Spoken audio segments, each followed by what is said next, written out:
Good afternoon, everyone. Or good morning for most of you, I would imagine. It's currently 8 a.m. in Tennessee, and at exactly this time, 2 years ago, allegedly, Summer, with Candice and Grandma, were on their way to the hospital to go and get Grandma's knee checked. So it's around 8 a.m. that this fateful day starts for Summer. So I decided to go live at 8 a.m. Tennessee time. It's 1 p.m. my time, which is a little bit earlier than I normally live stream. But I thought the 8 a.m. mark is a poignant one because everything that happened on that day stemmed from that. Also, from a more practical standpoint, I think a lot of people are going to go live later.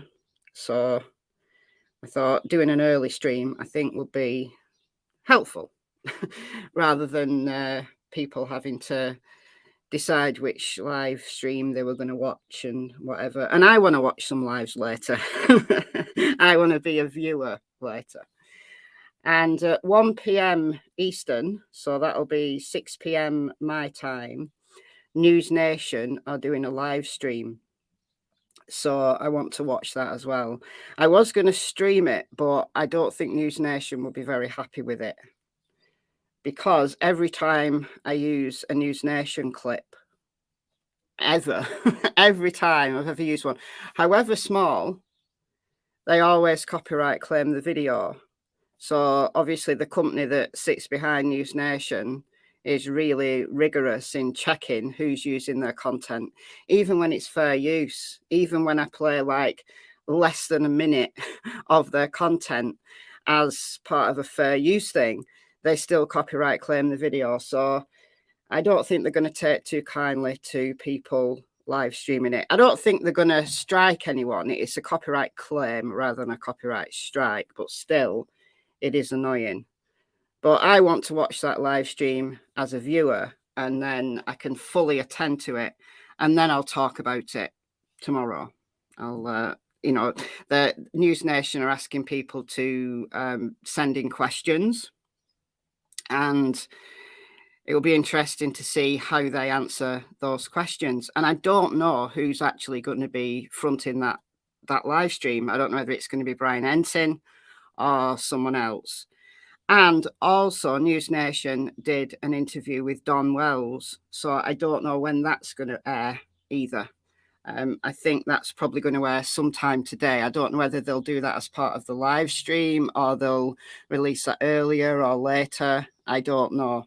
Just a second. Let me just plug my computer in, or else it's gonna disappear on me. Battery's nearly dead. I'm done. There we are. Hold on. All right. Okay. So what I'm going to do in this video, why is my computer not charging? Plug's not switched on. There we go. There we go. There we go. Modern technology, plugs, electricity, you know. Oh, dear. All right. So what we're going to do is we're going to spend a nice couple of hours together going through everything that's come out in the last, I'd say the last 5 days. There's been a little flurry of content that's come out from the news media, who's got some clips from Don, who've got some quotes from TBI, a minor quote from Sheriff Ronnie Lawson, which I think is the most meaningful thing that we've heard in a good while from law enforcement. And we're going to talk about it all.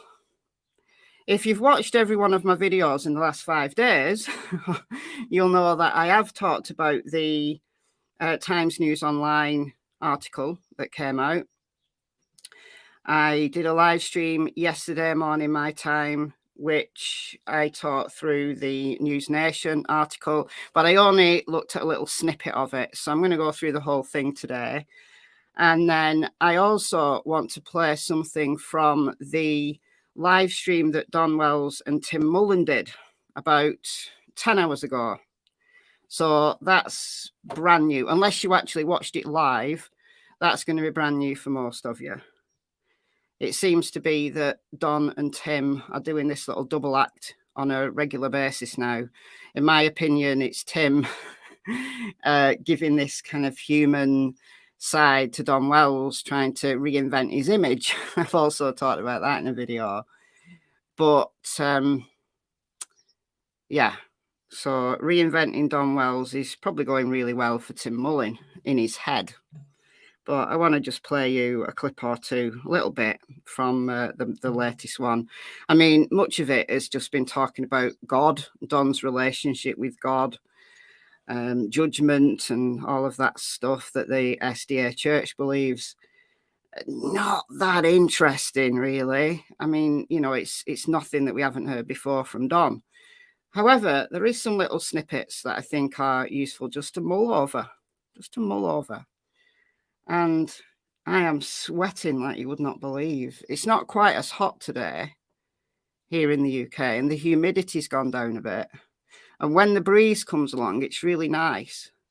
But I'm sat in this little back room and the sun's been on it all morning.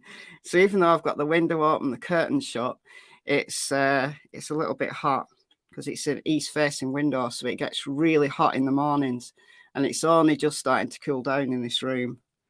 But we will endeavour to continue. All right, before we get into any of that, though, I'm sure that all of you will have seen this. This has gone all around social media, and this is the age-progressed photo of Summer Wells. Now, there's been a lot of opinion on this. Lots of channels have talked about it. It's on Facebook, it's on Twitter, and I don't think it's a terribly good likeness of Summer, honestly, if you want my opinion. I think if I was presented with that photo with no context, you know, just imagine that you weren't told that this was an age-progressed photo of Summer Wells. Would you think that was Summer Wells? And no, I don't think I would. I don't think I would.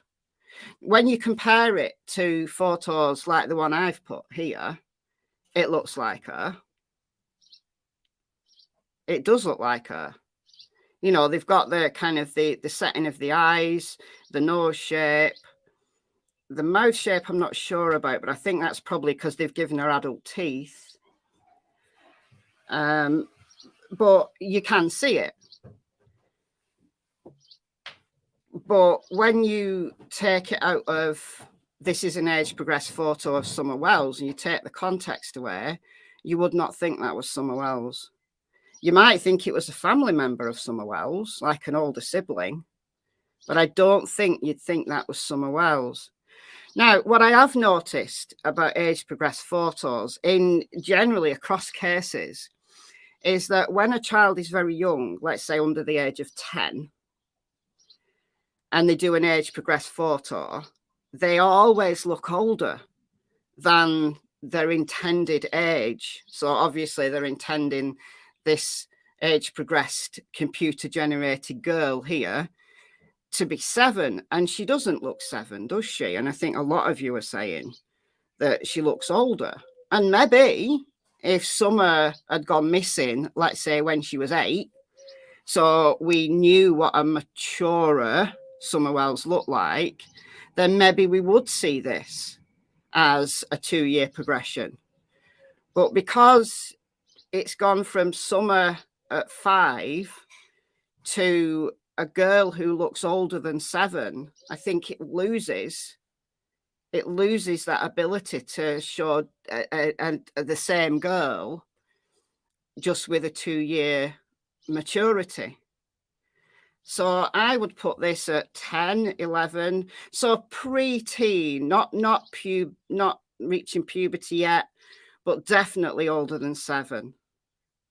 Okay, so yeah, 10 to 12, 12, give or take a year, 10 to 14.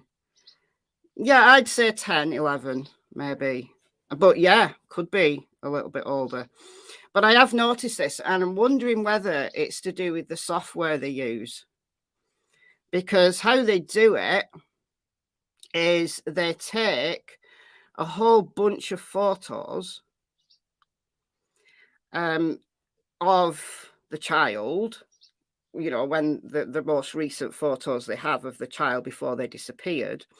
But they also factor in parent photos from when the parents were young, and they try to get them from the age that they want that child to appear. So they'd want they want Summer to appear 7 here. So they get pictures of Don and Candice when they were about 7. They take sibling photos of when they were approximately that age. So I think what they'll have done, and then they feed all that into a computer, tweak it, and then that's the final amalgamation of a whole range of photos. And obviously there's lots of photos of Summer when she was younger than 5, and we've got these more recent ones that were taken, you know, shortly before she disappeared. We've got the sibling photos because Candice posted so much on social media, and I reckon that looks more like Summer's older brother, the eldest brother. You know, if that boy was a girl, that's what he'd look like, I think. I think this looks more like an older sibling. And I wonder whether they've overrepresented the siblings in the amalgamation of, you know, that's generated this image. Also, there's no photos that have ever been released of Don when he was young. Like a young man, yes, but not a child. Now, there is one of Candice that she looks about maybe 7 or 8. And I think they'll have used that photo in this amalgamation. And I think it may be why this looks more like Candice than Summer. This looks more like Candice features than Summer features. In my opinion, Summer probably looks slightly more like Dawn than Candice. I mean, you can see Candice in her, but I think she looks slightly more like Dawn. So I think it's a software problem, honestly. I think it's a good attempt, and I think it would be a really useful thing if Summer was older. And maybe it's a learning point for the software, for software developers, that when children are very young, they need to build software that can handle the changes in a child's face when you go from 5 to 7, because they do look older. I've seen it in a number of different cases where they've done age progressed photos. When the age progress adults, I think they do look very good. Or they age progress, let's say, a 10-year-old to a 20-year-old. So they make them look like, you know, what they'd look like as an adult. I think they're very good. I think it's when the child is very young, I do think it's a little bit of a problem. However, at least, you know, we're seeing that the authorities are still very caring towards Summer, and she's in the news again, which is obviously very useful. Yeah, the chin. Yeah, someone just mentioned the chin. Yeah, the chin's too rounded. I think I think the eyes and the nose, I think they've done really well. They've got the right shape of the nose and the eyes, but the mouth and the chin, I think, is too Candice. It's too Candice and not enough Summer. Yeah, Candice is meaty, yeah, but obviously as a child,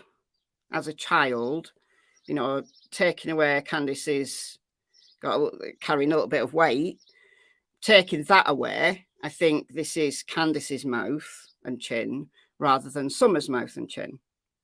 Yeah, she does. She reminds me of Dawn. I think there's more photos of Summer, and I see Dawn in her, definitely.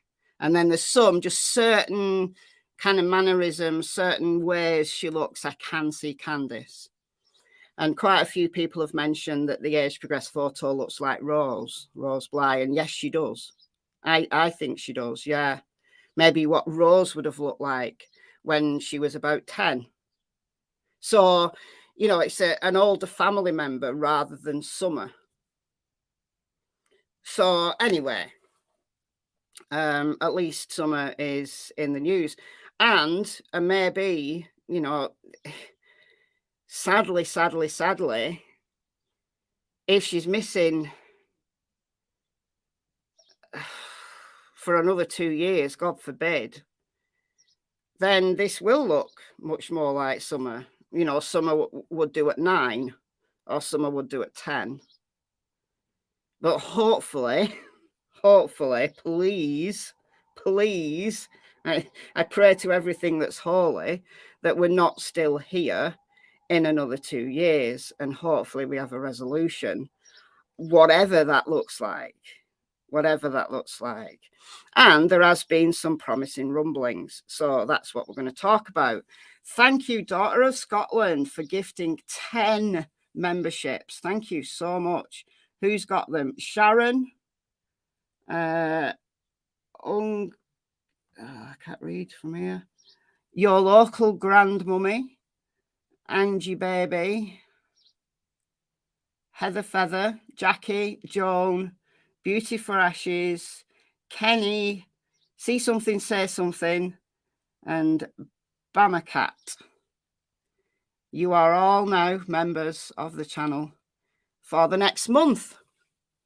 So you'll be able to see the members videos, any status updates I do on the members community tab. And there are some members live streams as well, that if you've missed any of those, we did one last week. So it was available to everybody on the channel just to watch when it was live, but only members can watch the replay. So that was only, what, 4 or 5 days ago. So there's a few members lives that you can go and look. There's a few hours of viewing there. So you are gifted very kindly a membership for the next month, after which time it will just go away. It just disappears, unless obviously you choose to, you know, pay yourself, but you're under no obligation whatsoever. YouTube will just, you know, take away your membership with no questions asked. And that's courtesy of Daughter of Scotland. So thank you so much. Thank you. All right. So that's all I want to say about the age progression, really. I mean, what else can we say other than hopefully we don't need this. Hopefully we don't need this age progressed photo. Hopefully there will be a resolution, or at least an update in the near future, because that's what Sheriff Ronnie Lawson has told us is going to happen. That's what Sheriff Ronnie Lawson has said. So let's talk about that. And thank you so much, Dana, for the $4. That's very, very kind of you. Can you have a free one? I can't tell YouTube to gift any one particular person. YouTube decides. So if someone gifts memberships, or even if I gift memberships, I can't decide who gets them. YouTube decides. How YouTube decides, apparently it's on channel engagement, but I don't really know what that means. And also you have to enable gifts. And you have to do it for every single channel. So even if you've enabled it on, let's say, I don't know, Chris McDonough's channel or whoever's channel, right? It doesn't mean to say that it's enabled on my channel. You have to enable it on every channel that you watch, which is weird. You'd think they'd just have a function where you could just say, I enable GIFs on all channels, but that's not how it's working. That's not how it's working. You don't think Summer will ever be found? Well, we'll hopefully find out in the near future what this update is all about, that Sheriff Ronnie Lawson is talking about. All right, so let's, first of all, we're going to talk about the article that was published in Times News Online. And an identical article was published in the Johnson City Press as well. I read it from the Johnson City Press, which is free. You don't have to create an account or anything like that. Times News Online, I must have read too many articles in the last month because it was stopping me viewing for whatever reason. I think you're only allowed to view so many free in a month. So I read it from Johnson City Press. So I read it in this video here. So I'm going to just play this video. It's only 5 minutes. And I'm going to stop it and make a couple of comments about some of the things. So I'm going to play this now. Let me know if there's an echo or anything. StreamYard's been a bit dodgy with audio lately. So let me know if there's an echo or a problem with it. All right. It's just 5 days now until Little Summer Wells. Wait a minute. I can't even hear it. Could you hear that? I can't even hear it. I'll put some headphones in. That might help me. I don't know about you, though. As I said, there's a bit of an issue with audio.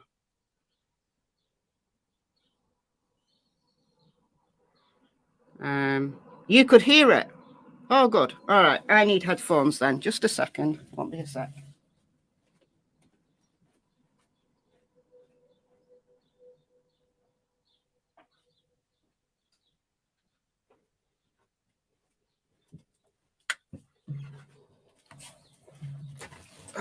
Right. I never quite know what... Now I can... Hold on. Right. Right. Can you still hear me? Let me just fiddle with this audio.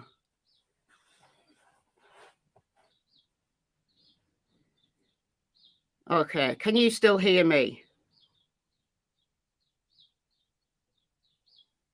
All right, great. Right. We're all sorted then. All right, I'm going to play this video. Oh, I got a super chat. Hold on a minute. Thank you so much, Mike, for the $20. That's very generous. Thank you so much. Thank you. All righty. Let me know whether you can hear this video. I should be able to hear it now as well as you, but hopefully it's fine now. Will have been in for 2 years. And this has been posted today in the Johnson City Press, and I think Times News has got it as well.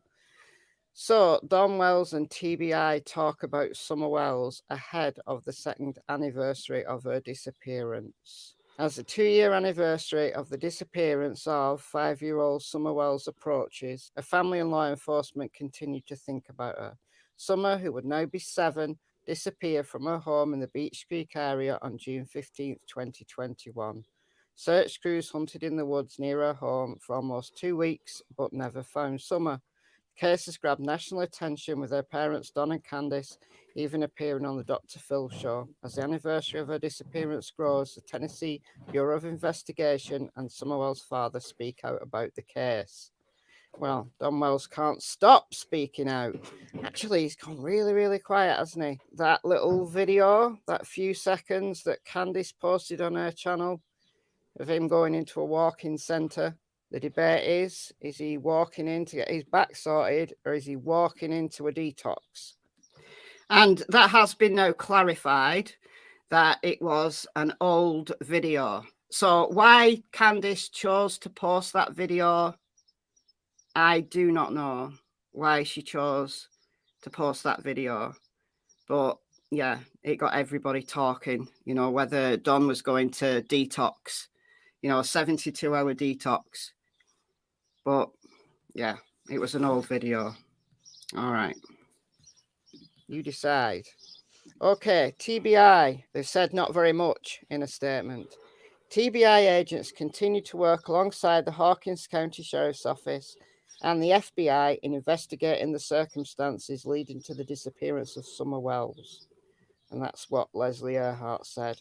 Unfortunately, we have no new information to share publicly. We urge anyone with credible information to call 1-800-TBI-FIND. So does that mean they're not sharing anything publicly because they've got nothing new? Or they're not sharing anything publicly because they are deep into an investigation and they can't jeopardize it? Again, you decide. We don't. And I think, based on what Sheriff Ronnie Lawson has now said, I think it's that they don't want to share what they've got publicly at the moment. Now, I might be being overly optimistic and just overly hopeful, but that's all we've got, isn't it? That's all we've got, and it's all we've had for the last 2 years. So, you know, if they are working on leads and they are thinking that it's going to lead to something, it's going to lead to an arrest or lead to the location of Summer, which then in turn might give them more answers. We don't know yet. But team what Leslie Earhart said with what Sheriff Ronnie Lawson said, and it does seem, in my opinion, it does seem that they are working on something. So there's that. All right, let's play the rest of this through. It's only another 3 minutes. And this is what Don has told Times News. Don't know. Now, Don Wells has got a lot more to say. And he said something new. Again, Don has put something new into the mix. Summer's father, said, "First, I was in shock because that's my little girl and we were really close. I felt like my heart dropped all the way to my stomach. It was feeling you get in your gut, and I knew, and I drove up to where our house is, that she was gone." Wells said that he and Summer were very close. "Me and her were way closer than her and Candice," Wells said. "She was all about me. If I was around, she was hanging around with me." Don said Candice is brokenhearted over everything that has happened. It just ripped her heart out because she loves our little girl. Don said he has no absolute doubt. That's bad grammar, isn't it? Don said he had no absolute doubt. It should be absolutely no doubt, shouldn't it? Anyway, that Summer was taken. "I just know for a fact that someone took her," Wells said. "She would always be around the house by her swing or by the vehicles, but she wouldn't go further than that. So I knew without a doubt in my mind that somebody took her. If nobody took her, then she would be home." Wells said during the search, a dog tracked Summer's scent to the road. "There hasn't been any new developments. All we know is that one of the police dogs followed her scent for the road, and that's absolutely all we have. I mean, there's been no evidence of the so-called red truck. Also, whoever took her didn't have a cell phone with them. It did not ping. We know that because they've checked for cell phones in the area." Okay, so we know from... Okay, that was the new information, that Don seems to think that this abductor didn't have a phone with them. Now, I just made a few comments in this video, and then the day after, I did a whole video on phone pings. But just to kind of reiterate what I said then, is that it doesn't mean that. It doesn't mean that the abductor didn't have a phone with them because they couldn't isolate a ping from the abductor. Because how would they know what the abductor's phone was? Right? So, yes, they can do a cell tower dump, which basically gives them all of the information from all of the phones that pinged off a certain tower during a certain time span. So whether it's an hour time span or a 3 hour time span or whatever. So it's a huge amount of data because phones can ping off towers that are miles away. So although there's not a great number of towers in that area, and I was able to get the cell tower information from 2020, there was cell tower data from 2021 on the same site. It was on the TBI controller site. So an official TBI, not TBI, but Tennessee government site. Whatever reason, the 2021 one was locked. But the 2021, there weren't a lot of cell towers in the area. So phones could be pinging onto towers that are a few miles away. That's why the service is bad around that area. Exactly how would Don know? He wouldn't know. So what Don's doing is just assuming. He's just assuming, I believe, he's just assuming because they've not been able to say, we've got the abductor's cell phone pings. Because even if they did a cell tower dump, for the entire afternoon and evening of June 15th, 2021, from every single tower in the, let's say a 20-mile radius of 110 Ben Hill Road, they still wouldn't be able to isolate the abductor's phone from that. Because they'd have to eliminate every single phone that they knew belonged to a certain person that they then subsequently cleared. So apparently they haven't cleared anyone. So because they haven't cleared anyone, how can they say that there's, oh, well, this cell ping here, that's okay, because that's from someone that we've cleared. Do you see what I mean? It's just nonsensical. And yes, cell tower dumps they're a good tool for law enforcement to use. However, it doesn't mean what Don thinks it means. So I don't know. The other stuff as well that we already know about a dog following her scent down the road. Don says it was down the dog trail. Dave Rader from Equisearch said it was down the driveway. Sheriff Ronnie Lawson has said that the dog tracked her to the road and then lost her scent at Ben Hill Road. He doesn't specify which trail. And honestly, does it really matter which trail? Because if somebody did sneak up into the yard, which I don't think they did, but if they did, they snuck up into the yard and stole Summer, would it really matter which trail they used? No, it wouldn't really in the general scheme of things, would it? Where's the nearest tower? I can show you the map that I used in this video. Let's have a look.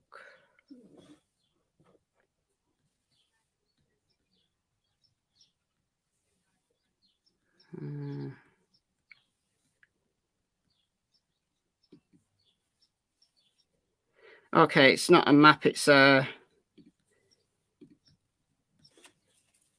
spreadsheet. So this is from the Tennessee Comptroller's website. So an official website.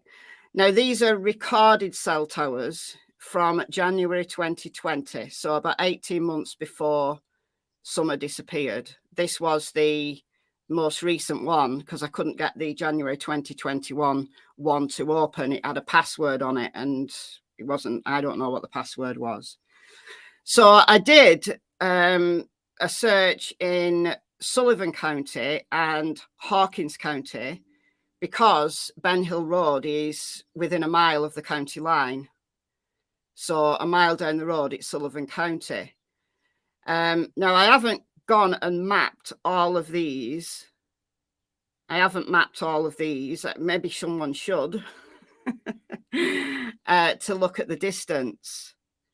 I think, thank you, Olwyn. You're very kind for the €10. Thank you so much. I mean, some of these are miles away, like Bristol is miles and miles away. I think the closest one in Sullivan County would be, Lone Star Road, wherever that is. I know it's on here somewhere. Can't see it, but there's Lone Star Road on here. There it is. It's at the bottom there. Oh no, I've gone too far. This is fiddly. I should have just got the website up. But Lone Star Road's on here. It's just a bit further down. I think that would be the closest one in Sullivan County. And then maybe even some of the towers, like the Fort Henry Drive one in Kingsport, would be about, what, 20, 25 miles away. The chances from a phone on Ben Hill Road pinging off a tower in Kingsport isn't very likely. So I think probably the Lone Star Road one would be the closest. And then in Hawkins County, there's not a lot at all. Not a lot at all. But I'd have to map them all out as to how many miles away they were. And also, these are only registered cell towers. So any towers that are there that are not registered wouldn't show up on a site like this. And also, sometimes, you know, quite frequently, they add towers. And we do know that in the spring of 2021, they had better quality service. There was something happened in that area that enabled them to have better quality service. But I think that was related to Wi-Fi. If I remember rightly, that was related to Wi-Fi rather than cell towers. And we do know that when Summer went missing, the searchers were having a big problem with keeping in contact with each other, even via radio. And they had to bring in mobile cell towers so the searchers could keep in communication with each other. So we know that the cell towers are a problem in that area at the time Summer disappeared. So we can safely say that was a problem. So we don't know. I bet they have done cell tower dumps. I bet they have. But how useful it would have been, and certainly wouldn't have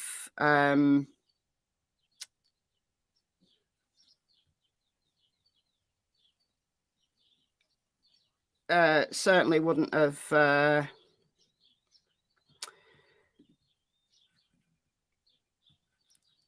have I gone? There we go. Certainly wouldn't have been. Oh, I don't know what's happened to my other computer. It's just suddenly stopped working for some reason. There we go, it's back. My chat will have to catch up now. There we go. Forgotten what I was saying now. But yeah, certainly what Don's saying about the abductor's phone didn't ping, so therefore they mustn't have had a phone, isn't true. It's just an assumption, I think, that Don has made, and there's no basis in fact for that. But we do know that a scent dog did track Summer's scent. Now, I've talked extensively, and when I say extensively, I really do mean extensively, about search dogs, about live scent tracking dogs, not just on Summer's case. I've talked about it in relation to Nicola Bulley. I've talked about it in relation to other cases as well. So I've got loads of information about search and rescue dogs on my channel if you want to go. And I think if you just put search dogs into the search bar on the channel, it should find at least most of those videos.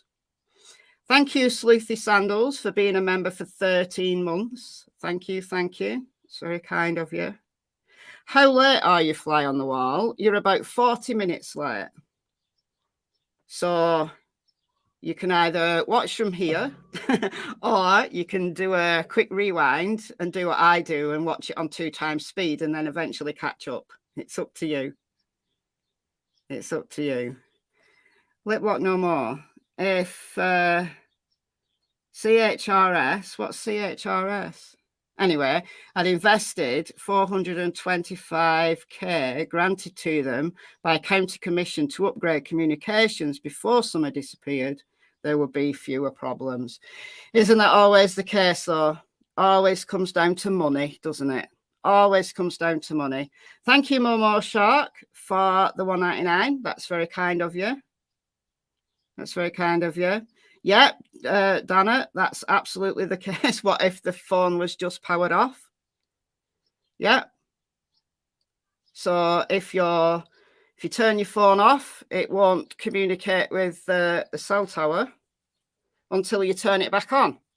Once you turn it back on, it'll check in with the cell tower that it finds in that area. You know, that's what happened to good old Brian Koberger, didn't it? That's absolutely right, Linda. Dogs are only as good as the handlers, e.g. Chris Watts. Oh, yeah. Watch my search dog videos in relation to Chris Watts. I was fuming. I was fuming at that woman. Can't remember her name now. The older woman with the Labrador. I was fuming. She just did not listen to her dog. Her dog was alerting to the dumpsters where Chris had thrown the clothes away or blankets away or something. The dog was there signaling. He was pointing to it. And she just carried on chatting. I was furious.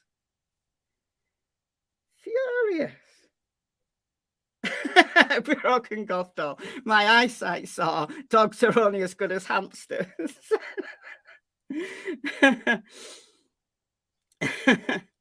That's funny. That's funny.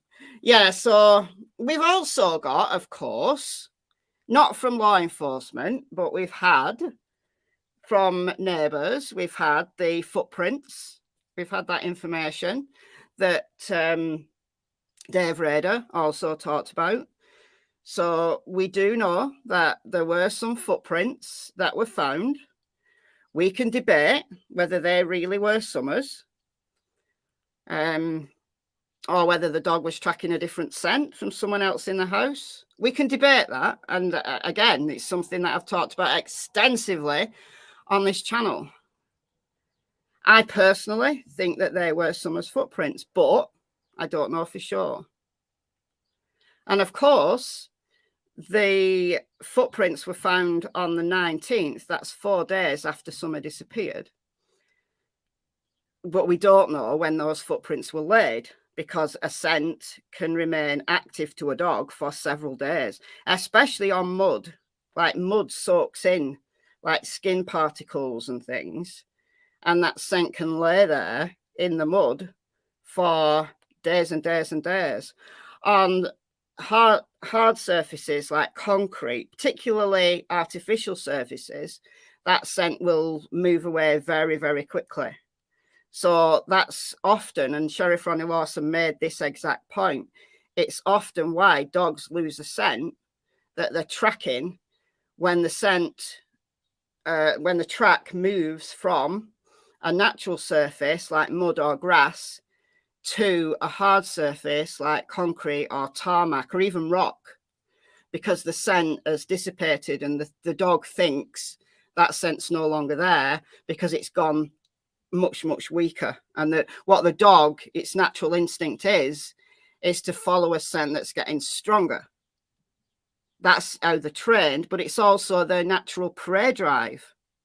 All you're doing when you're training a dog to track is you're honing its natural prey drive.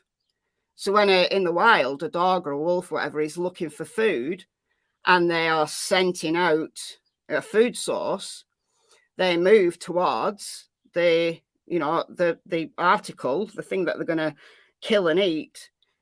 As that scent gets stronger, they know they're going in the right direction. So all you're doing is honing the dog, its natural prey drive, to sniff out a particular scent. It's actually quite easy to train a dog to follow a particular scent if that dog has the motivation. Some dogs just don't want to do it, like Tilly, my big clown dog. She doesn't want to track. I've tried to get her to track. She doesn't want to track. She doesn't want to play. Cassie, though, absolutely loves it. Loves it. It's her favourite thing to do. It's to find stuff. She loves it. And dogs that love it obviously have that aptitude for training. Dogs that don't love it are not, because they're not motivated. They have the ability, they're just not motivated. But anyway, that scent could have been there for several days. But then we have to ask, well, why would Summer have been on a ridge on a neighbour's property several days previous? Why would she have been there? And that's obviously a massive question mark. But the scent that was followed down to the road, that does not, absolutely does not mean that Summer was abducted down that trail. It could mean she was abducted down a trail, but it equally, just as likely, could have been Summer went down that trail when she was playing, maybe the day before. I think Jodie Sue told us this, that the scent dog that found that track was from the 16th. I think it was from the 16th. I could be wrong, don't quote me on it, but it could be, I think, from the 16th. So one day after she'd gone missing. So that scent would still be strong on that surface, because it's like a grassy surface. If Summer had run down that trail, maybe following her brothers, on the 14th or the 13th. We know that the kids were all there playing out on the 14th. We've heard recently from Don about what they were doing on the 14th. He characterised it as the perfect day. The kids were playing, the boys were playing on their dirt bikes, and the little brother, Summer's youngest brother, was playing on an electric bike that Don got him. And Summer was running about as she normally did. So they could have been up and down those trails, and that scent would still be fresh to that dog. So in my opinion, that's just as likely that scent was just there because Summer had been playing in the days previous. So I don't think it's that helpful. I've said this consistently, that the footprints to me are more interesting because they're away from home than any scent that was found on the property itself. So that's just my opinion, though. Oh, the events in Nottingham. All right, we'll just take a 5-minute side note here about Nottingham. So Nottingham, big city in the UK, and what was it yesterday, the early hours of yesterday, some absolute nutcase decided to murder a few people in the early hours of the morning. Absolute nutcase. Is in custody, though. 31-year-old man is in custody, and he murdered 2 students in one location. He tried to get into a hostel.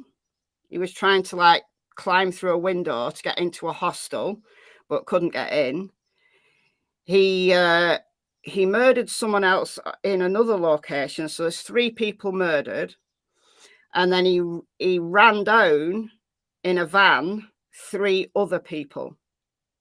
So he just basically mowed into them. But they all are injured, but not dead. So 3 murdered, 3 injured. 19-year-old student, yeah. And then another student who was with him, and then an older gentleman. Yeah. From Nottingham. Yeah, it's horrible. I mean, it could have been, it's horrible thing to happen, really shocking thing to happen, but it could have been so much worse, because this kind of happened in the early hours of the morning, and they detained him very quickly. Like they tasered him. They tasered him and took him down very quickly and basically locked down the city. So, you know, buses, trams, they just blocked everything off. Because if they hadn't caught him quickly and he was still rampaging when, you know, people had started to leave, coming out for work, there's 2 universities in the city, it could have been so much worse. And also he didn't have a firearm. Thankfully, he did not have a firearm with him, because again, that could have been so much worse. Yeah, it was between 4 and 5 a.m. Yeah, I think they caught him about 5 a.m. Yeah. That's what I was thinking. Yeah.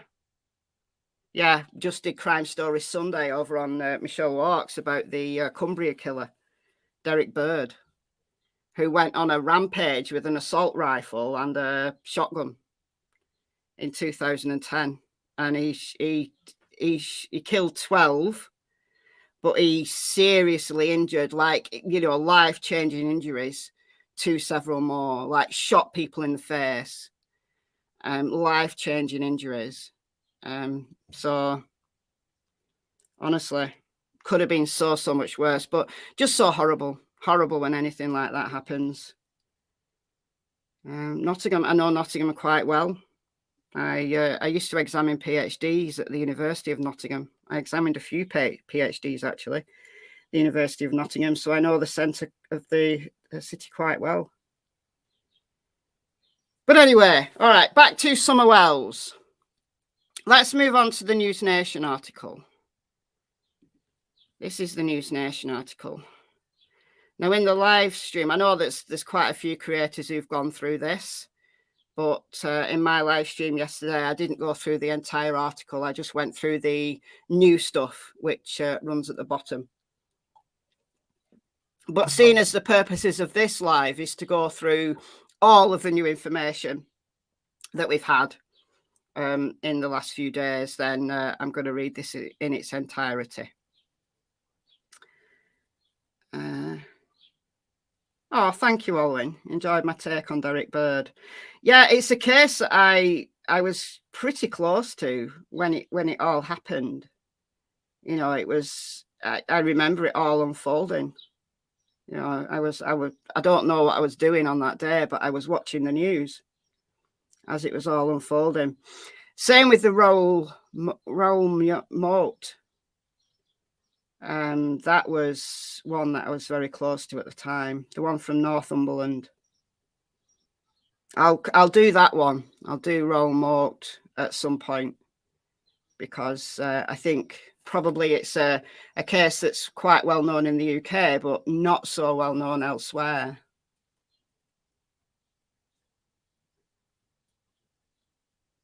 Yes, Rebecca. Yes. It's 1 p.m. Eastern.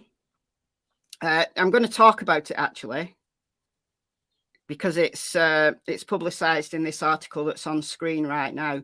So 1 p.m. Eastern, which will be 6 p.m. my time, and then whatever it is in your neck of the woods.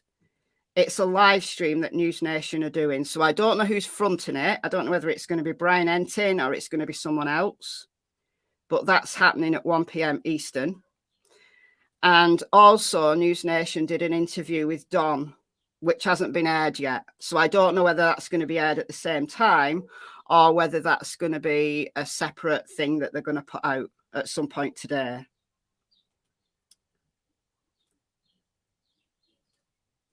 Sarah Boone. Yeah, Sarah Boone's trial is later this year, isn't it? I can't wait for that.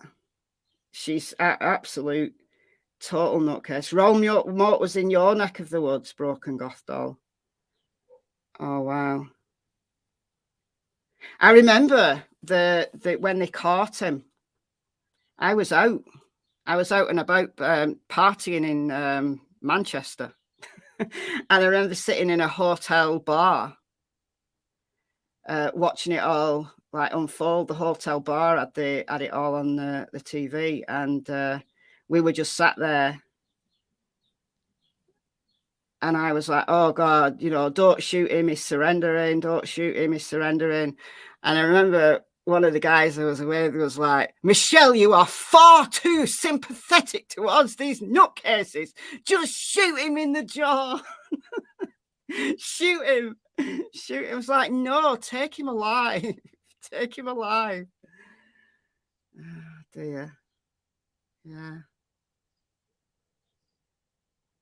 Yeah, Gaza. Yeah, Gaza went down there, didn't he? Yeah, Gaza went down there. Oh, a trial you're following from your state is about to start and defendant may be on the stand today. Oh, enjoy. If that's the right thing you were saying. I do love a good trial though. So anyway, let's read through this and give you my opinion on this. Now, the vast majority of this is old news. It only gets really interesting at the end, in my opinion. And I think much of this information came from News Nation's previous interview with Don. If you remember, Brian Entin and his crew went to Rogersville and tried to get an interview with Don.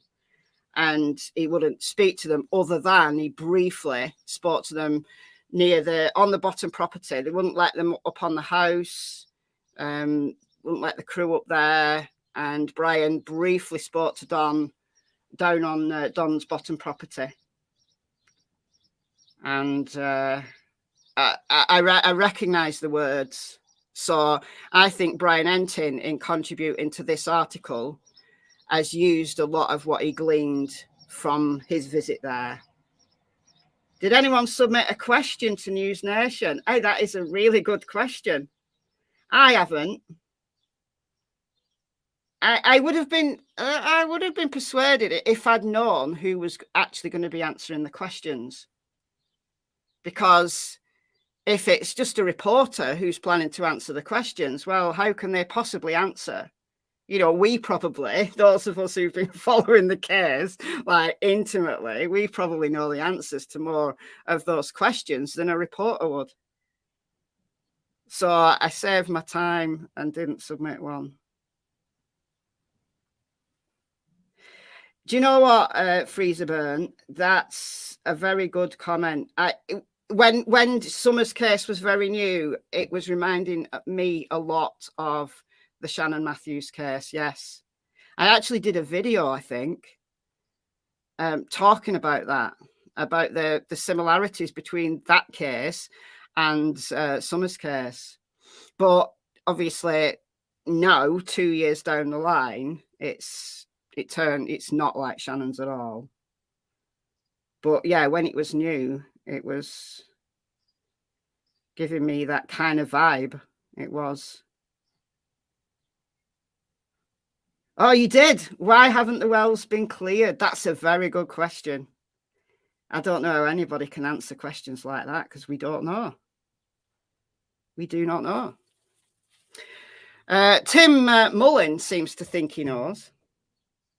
Tim Mullen seems to think he knows. Tim Mullen had a crack at answering that question in the live stream they did.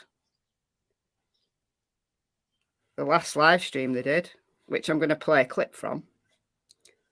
I haven't got that particular clip timestamped, but yeah, we'll talk about it. We'll get through this and then we'll move on to the Tim Mullen and Don Wells live stream because that is brand new.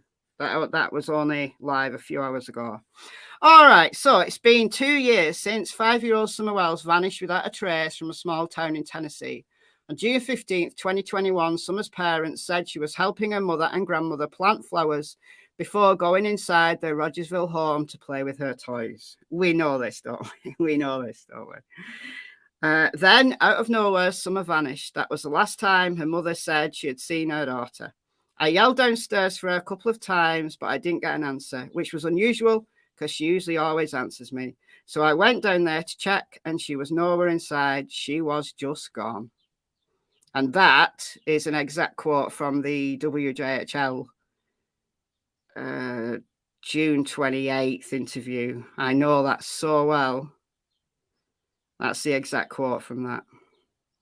Her family believes Summer may have been abducted, taken down a steep hill behind their home, possibly to a waiting car along the road. Why did nobody see this waiting car, though, is the question. Why did nobody see a waiting car? I know in my heart and in my mind she was abducted. Don Wells, Summer's father, told News Nation. So this is, I believe, from Brian Entin's previous interview with Don. Now, it could be that he's said this to News Nation this week, but I'm sure he said this to Brian Entin. Someone snuck up there and we were not exactly paying attention. So the obvious question, we were not paying attention, isn't true because he wasn't there. So who's the we? The we should have been, they were not exactly paying attention, shouldn't it? Because Don wasn't there, allegedly. Don allegedly was at work. So it should be they were not paying attention. Because they weren't paying attention, right? If Summer wandered off or she got abducted, they weren't paying attention. And I think she was missing a lot longer than they realised, but that's just my opinion. And we don't know if they came in the basement and grabbed her, or if she stepped outside the basement and was walking to her swing or something. Well, I think it's the or something, because an abductor walking into a house in broad daylight when there's vehicles all over, they have no idea who is going to be there, and there's 2 adults, 3 children, and several dogs on the property. An abductor walking into the house is nuts. But if she'd walked to her swing and Candice was at the campus steps, like she said, she would have seen the abduction. If Summer was abducted from her swing, she would have seen it. If you look at where the camper is and you look at where the swing is, you can see the swing from the campus steps. So either Summer did not get abducted from her swing, or Candice wasn't at the campus steps when Summer was abducted from the swing. We don't know which it is, but it cannot be. Those 2 things cannot exist in the same world. They cannot exist in the same world. Summer could not have been abducted from the swing if Candice and Grandma were on the campus steps as they said they were. Those things cannot happen simultaneously in the same world and make sense. One can happen, or the other could have happened, but not together. Thank you, Carol, for the $5. Finally catching a live. Thank you, thank you. Think she fell off the roof. I've thought that as well. I said it recently in a live that, I don't know if I did a video about it, but I know I talked about it in a live recently, that I've never thought the accident theory held much credit. I couldn't see an accident that happened where they'd have to cover it up. Why would they not just call 911? But falling off a roof and finding her dead, it does fill me with dread. It does fill me with dread. But then at the same time, it's harder than you think to hide a body. Where were all the dogs? Yeah, on vacation. Yeah, apparently the dogs weren't there that day, were they? They weren't there that day. Yeah. There's a possibility that they weren't. Think about this. What if, dogs do wander, right? Dogs that live in the country and they do wander. If they're, you know, they're not fenced in or chained up or anything, they wander. They'll get a sniff of something, and maybe some of those dogs did wander away. What if Summer followed them? What if Summer followed those dogs? And then something happened and the dogs came back and no one noticed. There's a possibility. That's a possibility for me. But we don't know. Anyway, 2 years after her disappearance, that's still all that is known about the last time Summer was seen. We will be discussing this case in a live stream Thursday, so today, 1 p.m. Eastern, 6 p.m. my time, or whatever it is in your local time. Join the conversation by submitting a question on this page, and we'll answer it during the stream. So if you go down to the bottom of this page, and the link to this is in the description box of this video, and I can also put it in the chat if you want, so that if you want to, you can submit a question. I'm sure there's still time. If you're in Europe, you will need a VPN to be able to access it. I've got my VPN switched on, so that's why I can access it, because newsnation.com is one of the sites that's blocked for whatever reason in Europe. It's weird. Some US sites are blocked, some aren't. It's weird. I don't know why that is, but that's the case. But it's easy to get a VPN if you want one. I use Surfshark, not sponsored, but it's reliable and it's very cheap.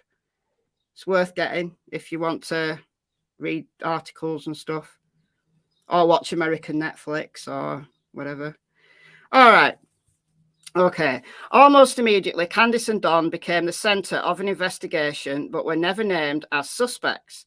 Police remain tight-lipped about Summer's case, and there haven't been any real leads or developments that we know about. Recently, the TBI released an age-progressed photo showing what Summer would look like now. They said there is no new information to make public, but they are continuing to chase down leads in the case. The Wells said they have had to move from the tight-knit community of fewer than 5,000 people because of all the threats and harassments they received. Okay. Wasn't it because Don couldn't get work? Isn't that why they're in Arkansas? The Hawkins County Sheriff said the Wells have cooperated, but there's no evidence that Summer was kidnapped or abducted.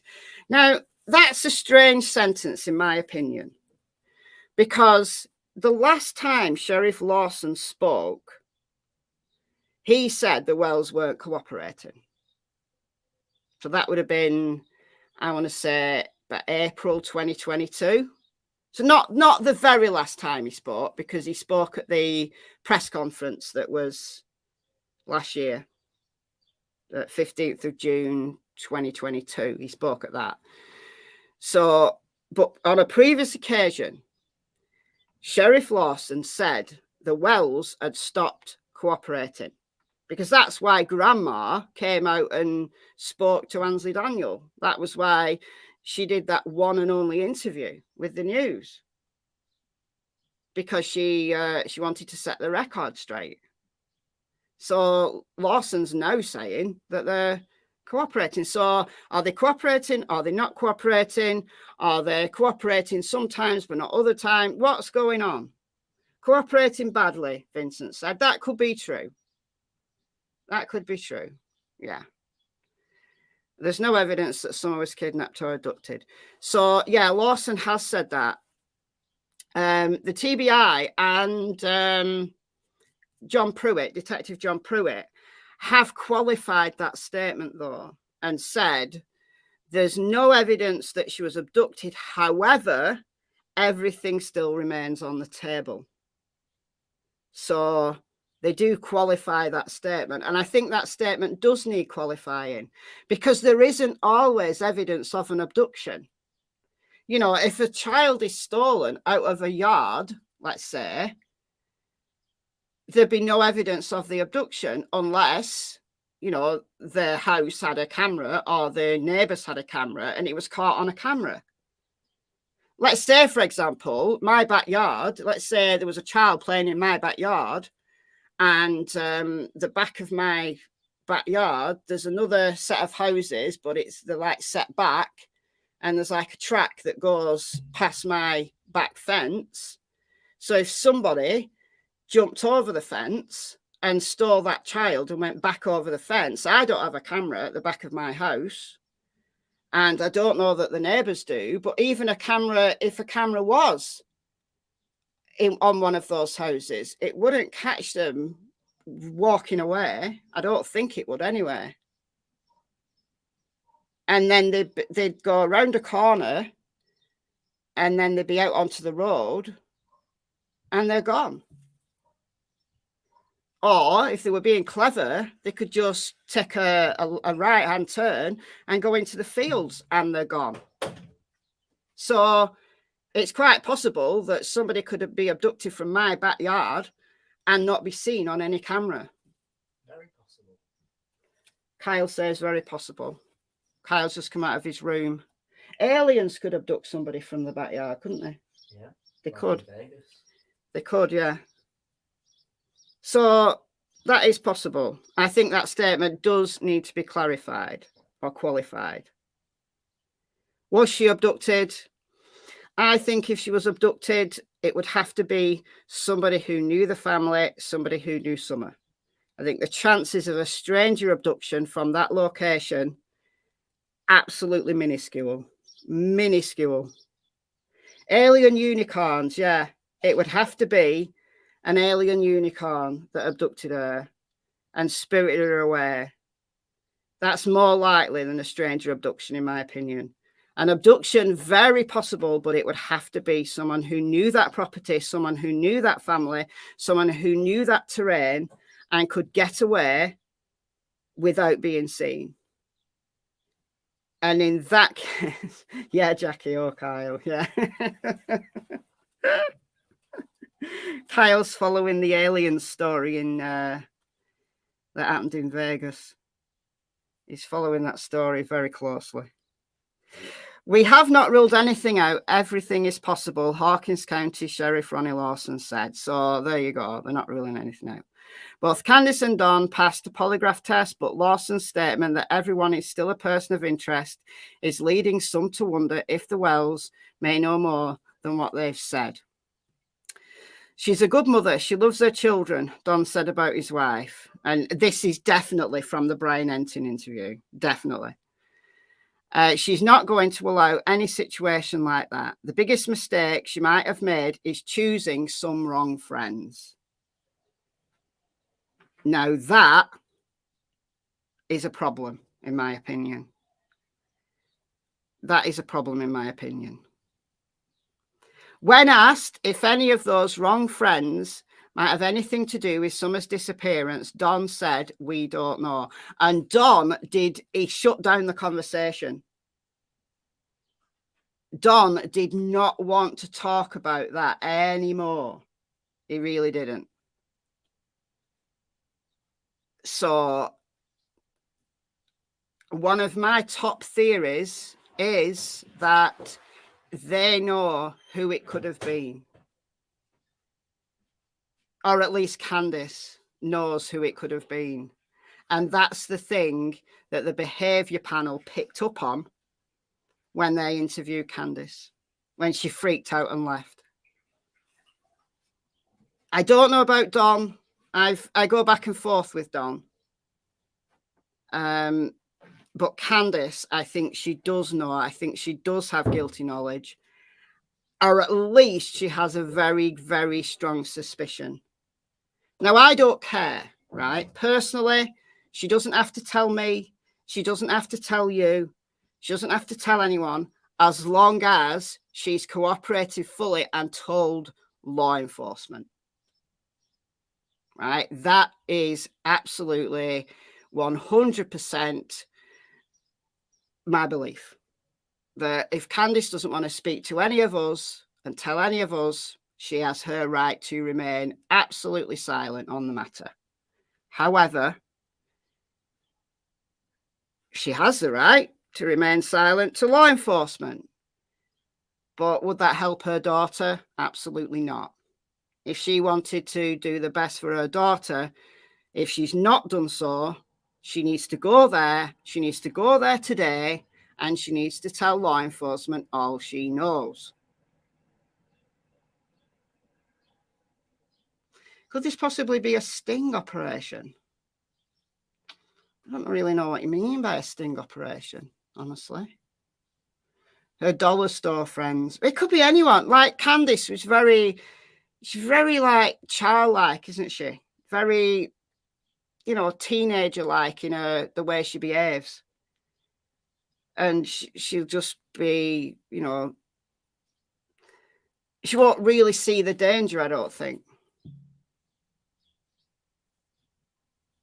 Summer's in that valley. Yeah, I think she's on that mountain somewhere. I do. I think she is.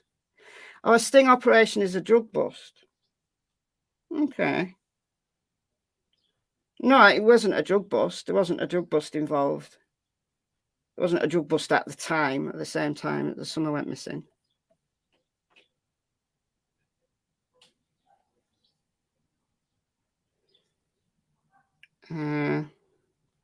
Yeah, Sarah Payne. Yeah, folks may remember Sarah Payne with her brothers in a field and abducted by a stranger. It does happen. Yeah, but Sarah Payne's was a little bit different because they were in a field. They were near their grandparents' home, but they were crossing a field, and a van stopped and jumped out and grabbed Sarah and took her away and sadly murdered her. But that was a through road, right? Ben Hill Road is a dead end. It's a dead end road. So a stranger going up Ben Hill Road, well, why would they be up there? You know, you've got to factor in the people who would be on Ben Hill Road. And that's only the locals. A stranger isn't going to go and park down Ben Hill Road on the off chance that Summer might go down a trail onto the road. Because how would they know that she would?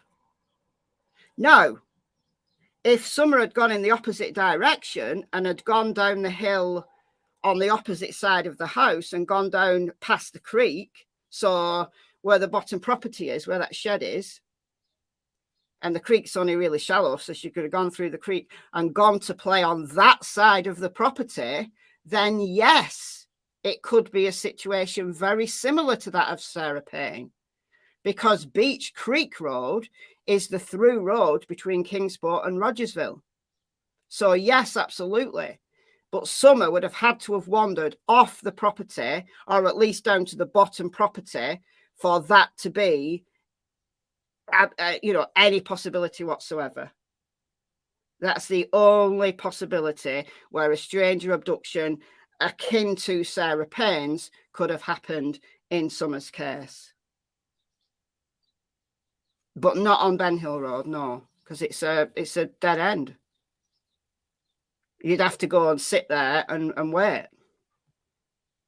And if you're a stranger who doesn't know the family, how do you even know that there's kids up there that's going to wander down the hill? How do they know? They don't.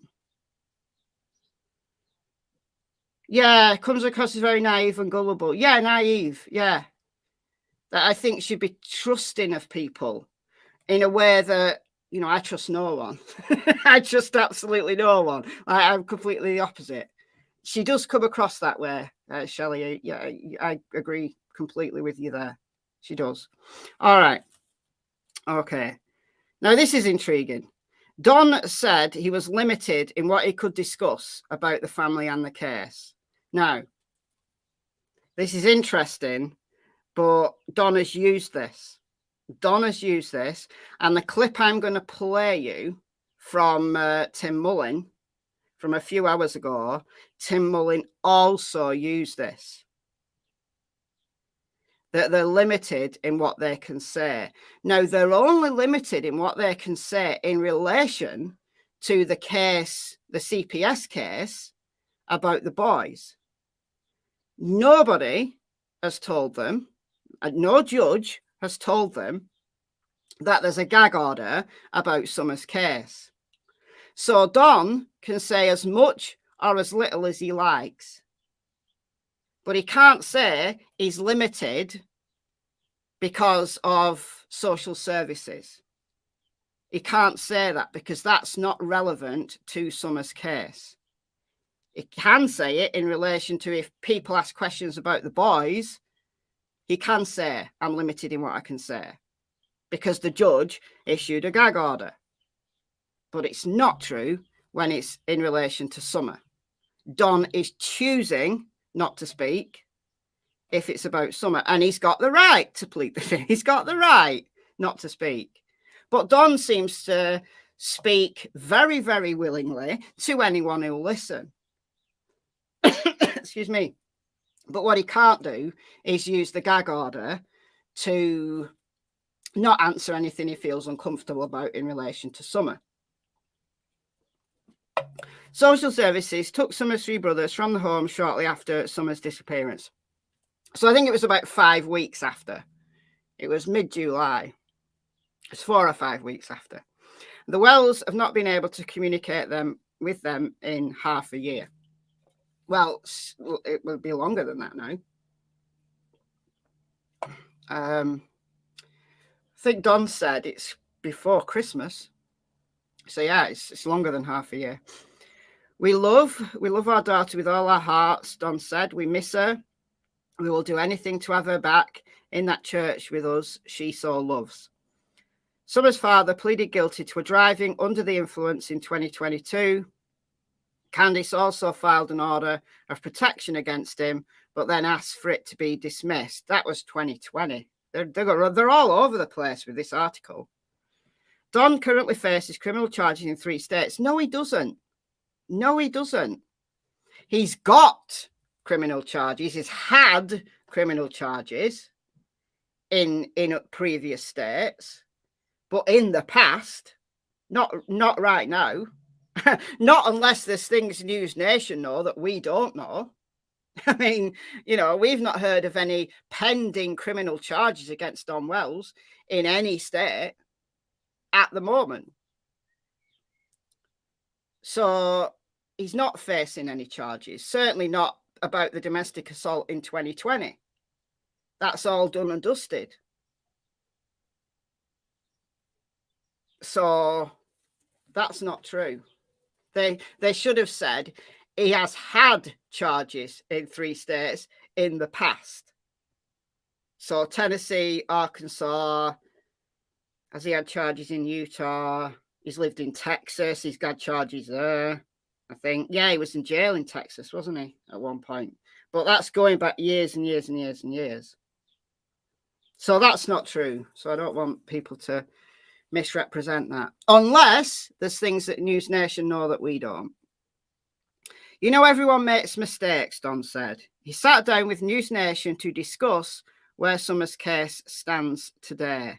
So we haven't heard that yet. I'm hoping that it was a sit-down interview that they filmed and that we're going to see that.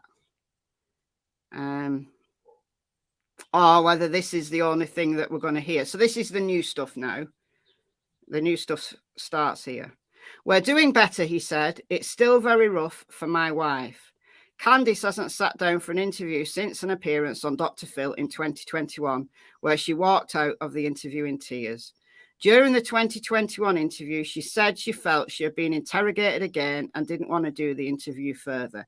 Only when they mentioned the Cornbread Mafia, and no, I don't think the Cornbread Mafia took Summer. I think it was the mention of organised crime. And that really concerns me. That really concerns me. Since Summer's disappearance, Don said their life has been consumed by harassment from people online who believe they are responsible for whatever happened to Summer. And this has reached ridiculous proportions. And I'm not going to mention, so please don't put this name in the chat. I'm not going to mention this person, but I am very, very pissed off about what one person did yesterday in going to the Wells hotel room, banging on the door and saying, "Where's Summer?" And then Candice opened the door and slammed it. So don't put that person's name in the chat. Mods, if that person's name appears in the chat, just delete it. because I don't want to give them any airtime. I don't want to give them any free publicity from this.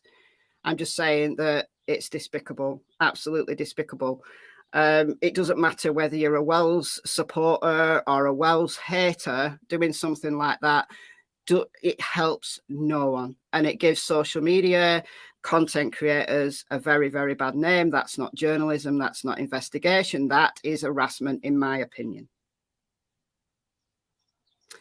And that's all I'm going to say on that.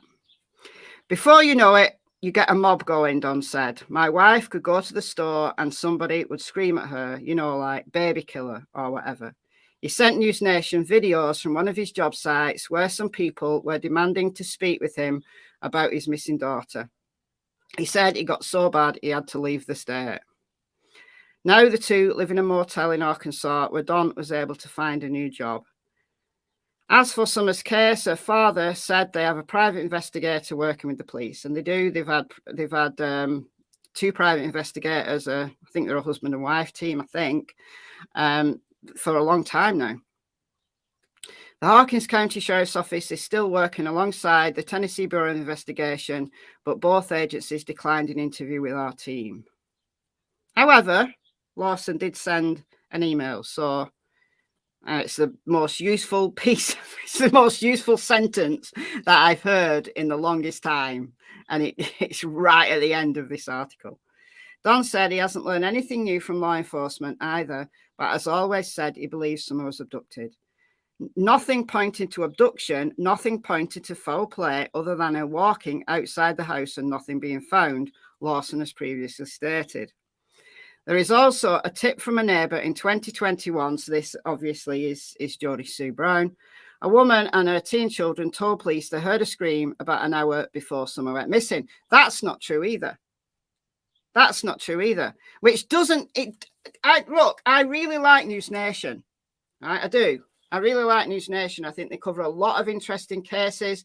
They're very thought-provoking. I think some of what Banfield has done in recent weeks has been skating a little bit close to the bone, in my opinion, on other cases, not this one. But I do like News Nation. But there are some things in this article that I've got a problem with. And I don't think it's intentional misinformation. I really don't. But we don't know what time Summer went missing. We don't. So how can they say that Jodie Sue heard a scream an hour before Summer went missing? Because we don't know when Summer went missing. We know from Jodie Sue that the scream, and I do believe that she heard something. I do. I've always believed she heard something. Whether that was Summer screaming, I don't know. Or whether that was someone else screaming, I don't know. But I do believe Jodie Sue, in this instance, when she said she heard something between 4:30 and 4:42.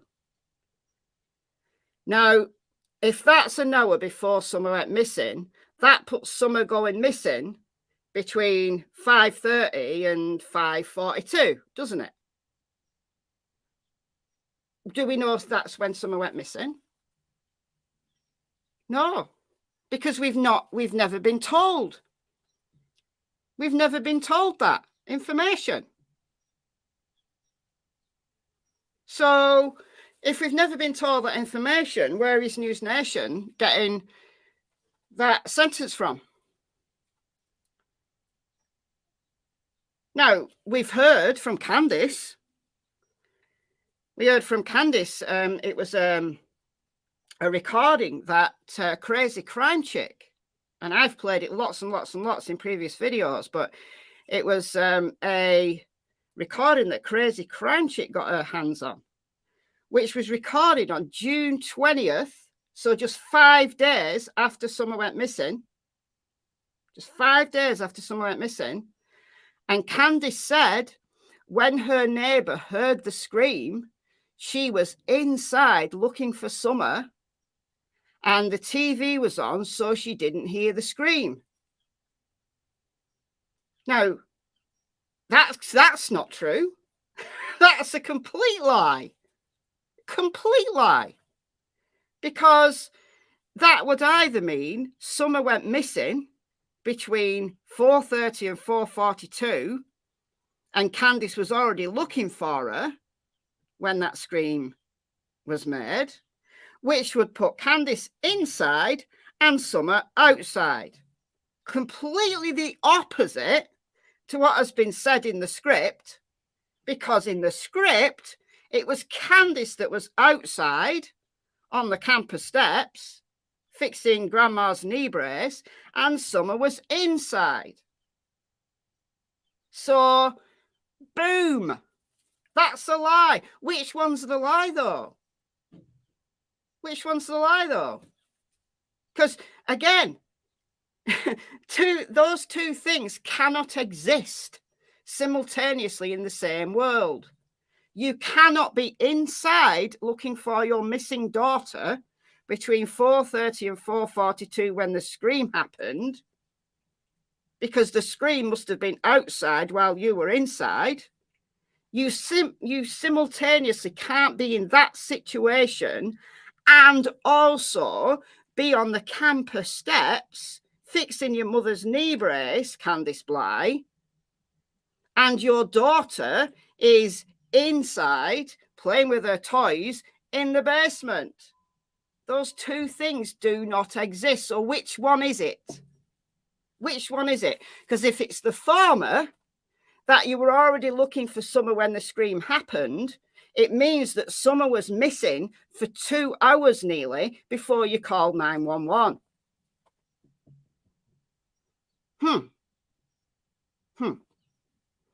Because we've never been told. We've never been told.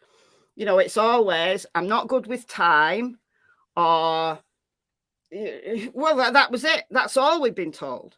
I'm not good with time. So we've been told that they put the shopping away, that Grandma said, oh, we've got to plant some flowers, and they planted those cacti. And then 2 minutes later, Summer wanted to go in, and Candice told the boys to watch Summer, I'll be right back. And then 2 minutes later, she went in and Summer was gone. So what time was that? And what else happened? So we don't know. So News Nation saying that's misleading. I wouldn't say it's deliberate misinformation, but it is very misleading because we've never been told what time Summer went missing. Oh, yeah, she later added laundry. Yeah. But putting a load of laundry in, how long does that take? All right. I just shove all my laundry in the same wash. Quite frankly, I don't separate whites and colours and this, that, I don't do that. I don't do it. There's not enough minutes left in my life to do that. But some people do. They separate various clothes into different piles, and maybe she did that. Maybe, and you know, they have 4 kids. They have 4 kids, 2 adults. Maybe they did Grandma's washing as well. So yeah, there's going to be a lot of laundry. So maybe that adds in some time. Or she done a load and she was folding it or whatever. I don't know. So yeah, that adds in some time. But it doesn't take up 3 hours, does it? It doesn't take up 3 hours, that. Anyway, just pointing out that sentence doesn't make sense. Wish every day that when I heard that scream, I didn't try to dismiss it, the witness said. So yes, Jodie Sue has said that. But the sheriff said after multiple interviews, the tip led nowhere. So specifically, Sheriff Lawson said the scream wasn't founded. Now, some people take that to mean that the scream was a lie or didn't happen. I don't think that's the case. I think that it means that they couldn't get another witness who wasn't Jodie Sue or Jodie Sue's children that also heard the scream. But I don't know. Candice doesn't look the type to separate her whites and colours. No, she doesn't. She doesn't look the type to me either. But you never know. Some people do think strange things. Don't think Candice is the type to sort laundry. There's a certain level of sorting, though, that you have to do, isn't there? Even if it's just putting it, taking it out and putting it somewhere. because they were in the back of their house. That you go in the kitchen, and then there's that back part of the house that I don't think we've ever seen like fully, but there were clothes hung up in the back part of that house. So she did hang clothes up. It wasn't like they were just like left in piles. There were clothes hung up. So maybe she did, you know, take some care to hang clothes up. Who knows? Who knows? But it certainly didn't take 3 hours. All right. One clue police are still looking for is the pickup truck. So this is the maroon or red Toyota Tacoma. Was seen in the area around the time Summer vanished. Detectives said they are looking for a red or maroon pickup truck with black ladder rack and white buckets. But Lawson admitted he's not even sure if it's connected to the case. And me either. I'm not sure either. I'm not sure if we've just been fed a big red herring intentionally or not. I don't know. I think it's probably not intentional. You know, if it's a delivery driver, a UPS driver, a mail person, you know, saying, oh, I did see something. I did see a truck. But they didn't know what day they'd seen it. So it could have been a different day. So I'm not sure that the Toyota Tacoma is relevant either. Summer's father told News Nation that he still holds on to hope. I do have hope, you know. I have hope in God. He is in control of all things. And so whatever the outcome is, I have hope in God. And one day, either sooner or later, I will be with my daughter again. So he's just stopped short of saying, I'll see her in the resurrection. He stopped short of that, though. While the sheriff declined an interview, he emailed a response saying he expects to have an update on the case in the near future. That is, boom, that is the most important sentence that we've heard in the last year from law enforcement, in my opinion. Now, team that with Leslie Earhart from the TBI telling Times News that there's nothing they can share at the moment publicly. Does it mean there's nothing they can share publicly at the moment because they're working on something and for the integrity of the investigation, etc., they can't.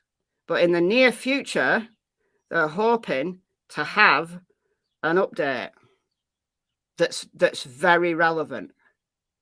Because if there wasn't, Sheriff Lawson, you know, in declining the interview, didn't have to email them anything, did he? All he had to do was decline. You know, say, sorry, no, nothing to say at the moment. Nothing to say. Nothing to say on the case. There's no new developments. But to say he expects to have an update on the case in the near future, am I being overly optimistic? Am I hoping that we're going to have a significant update, even an arrest in the near future?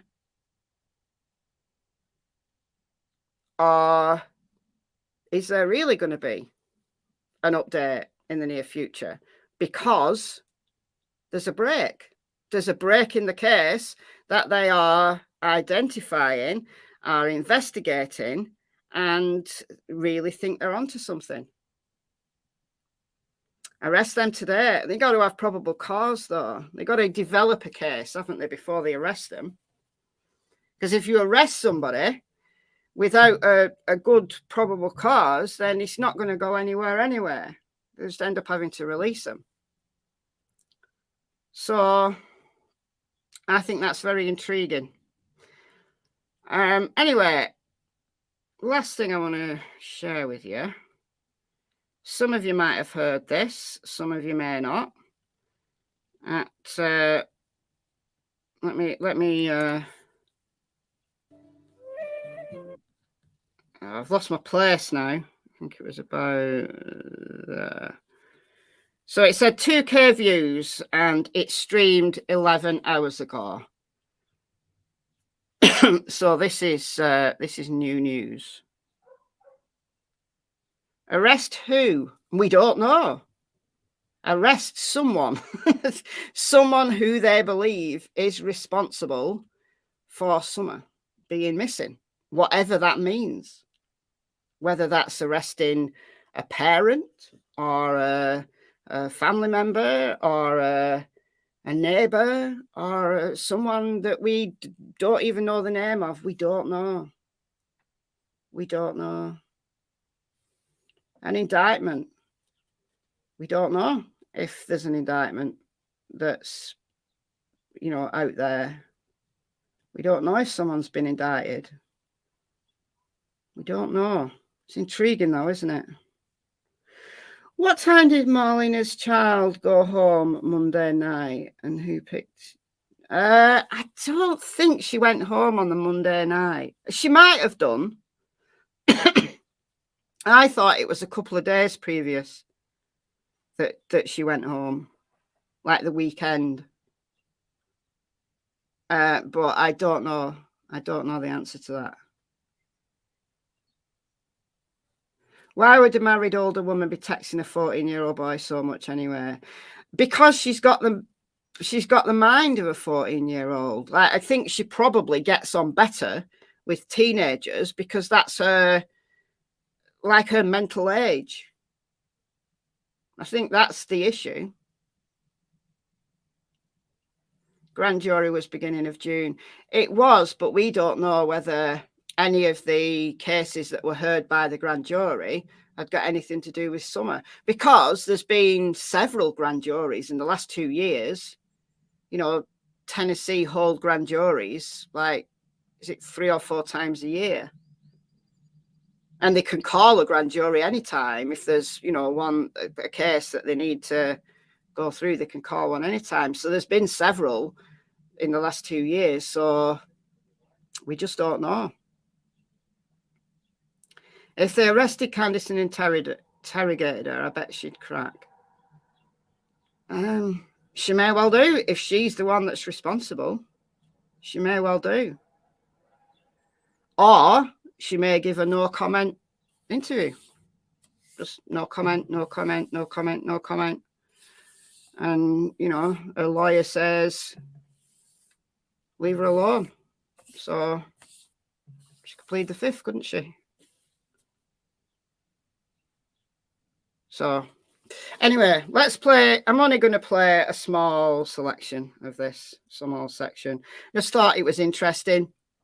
So this is the third one that Tim Mullin, so the Wells media manager, and Don Wells have done. They've done 3 in the last week. This was streamed 11 hours ago. So this is the most recent one. The other 2, I have watched the other 2, and mainly all about God. You know, some interesting little snippets about Summer. You know, Tim's asking Don questions that elicit, you know, favourable answers, I would say. Tim's maybe doing his job as the media manager better than he's done in the past, and he's giving Don this opportunity to put this, you know, favourable side to him. Because generally, when Don gets online, he rises to the occasion. You know, if he's had a drink inside him, he's an angry drunk. And, you know, we start with the F-bombs, and then we go on to the C word, and then eventually we go on to the N word, and it gets worse and worse.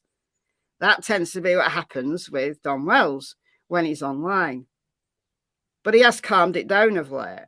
And instead of him appearing on every channel known to man, woman, and child in the entire world, he's having these little interviews with Tim Mullin. So I'm going to play from about here for a few minutes, and I'm going to stop it. There's one particular thing that I want to talk about in light of what has been said in these articles by law enforcement. So let me know that you can hear this. Okay, I've still got my headphones in, so I should be all right. If you look at all the photographs and stuff, you can see the amount of love and care that we care for our kids. And for people to be that mean and naive and just outright evil like that, you people need to really check your heart and really need to turn to God. You've got a big issue, a real big issue, and that hate will kill you. That hate will keep you from entering the kingdom of God. Please, you really need to check yourself. Think about what you're doing. It's not helping to find summer. It's not helping to find it's not helping law enforcement. It breaks our hearts even more, even though we love our daughter and our kids with all our hearts. Yeah, we're not perfect. You can point fingers all day. But we're really worried. We're worried about that amount of hate that you have. That's scary. I was talking to a lady today. And she's older, and it was just interesting because she said, "Wouldn't you hate to die, then stand before God and say you spent your life bullying families on the internet?" I mean, that would be your claim to fame. And I don't know. I just listened to her because I could see it in her eyes. It's this person who's really not close to the case. It's just they begin to hear some of, just the digital world that we've all inherited. Right. But I thought, well, that is a striking question. It's like, what a waste. A total waste. Yes. When all the I can see what Tim's doing here. That the bullying on the internet has gone too far. It really has gone too far. But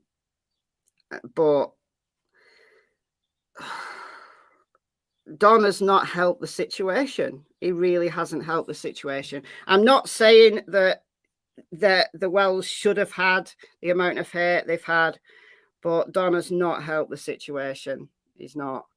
So the bit that's coming up is the bit I want to get to is in about, I think, about a minute's time. When I refreshed the page, it took it a little bit. And then I redid the timestamp. I took it a little bit beyond. But anyway, it's coming up in a minute. When they open all the books, there's angels that keep track of all the bad deeds. There's angels that keep track of all your good deeds. There's the book of life. I don't know if that's the only 3 books there are. If there's more books, I think there's a book of tears that's mentioned in the Bible. I think that there's a book especially for Don Wells. The angels are writing down all the things that Don Wells has done and said. But that's not the way. I'm just being facetious now. But yeah, there's a book of Don. There's a book of Don lying there, waiting for Don to die, and then the angels can say, "Look, this is what you did. This is what you told people on the internet. What have you got to say for yourself, Mr. Wells?" So everything's they're keeping track of everything. So if you live your life and you change and you trust God, and all the bad stuff will be wiped and cleared away. You have a clean slate. But everything's being recorded. All of it. Every single thing we do is being recorded. Every single thing's being recorded. And Don thinks that as long as he says sorry, then it's all fine. Right? Now, look, Bible for Dummies, yeah. Now, look, I don't know whether these angels that are writing these books are going to forgive Don. So every time he says sorry, they strike a little bit out. I don't know how it works, right? But he absolutely believes that as long as he can behave as badly as he likes, this is his life. This is Don's life. This is what Don has done probably all of his life since he was a child. That he can be as badly behaved, he can smoke as many drugs, drink as much and be as abusive as whatever he can be. He can go and see some prostitutes. He can do all of this. And as long as he says sorry, and as long as he goes back to God and goes back to church, all of that doesn't matter anymore until the next time. That's how Don has lived his life for the entirety of his life, in my opinion. And this is what we're seeing with all of this God stuff that he talks about. And I'm absolutely not deriding or complaining about anybody's religion. I'm not. I don't know the details of what the SDA Church believes. I've never really looked into what the SDA Church believes. I do know a little bit, but not very much. But Don does not live in the way that the SDA church does behave. Don doesn't live that life. Don just thinks that he lives that life when he's in this frame of mind, when he's being good Don.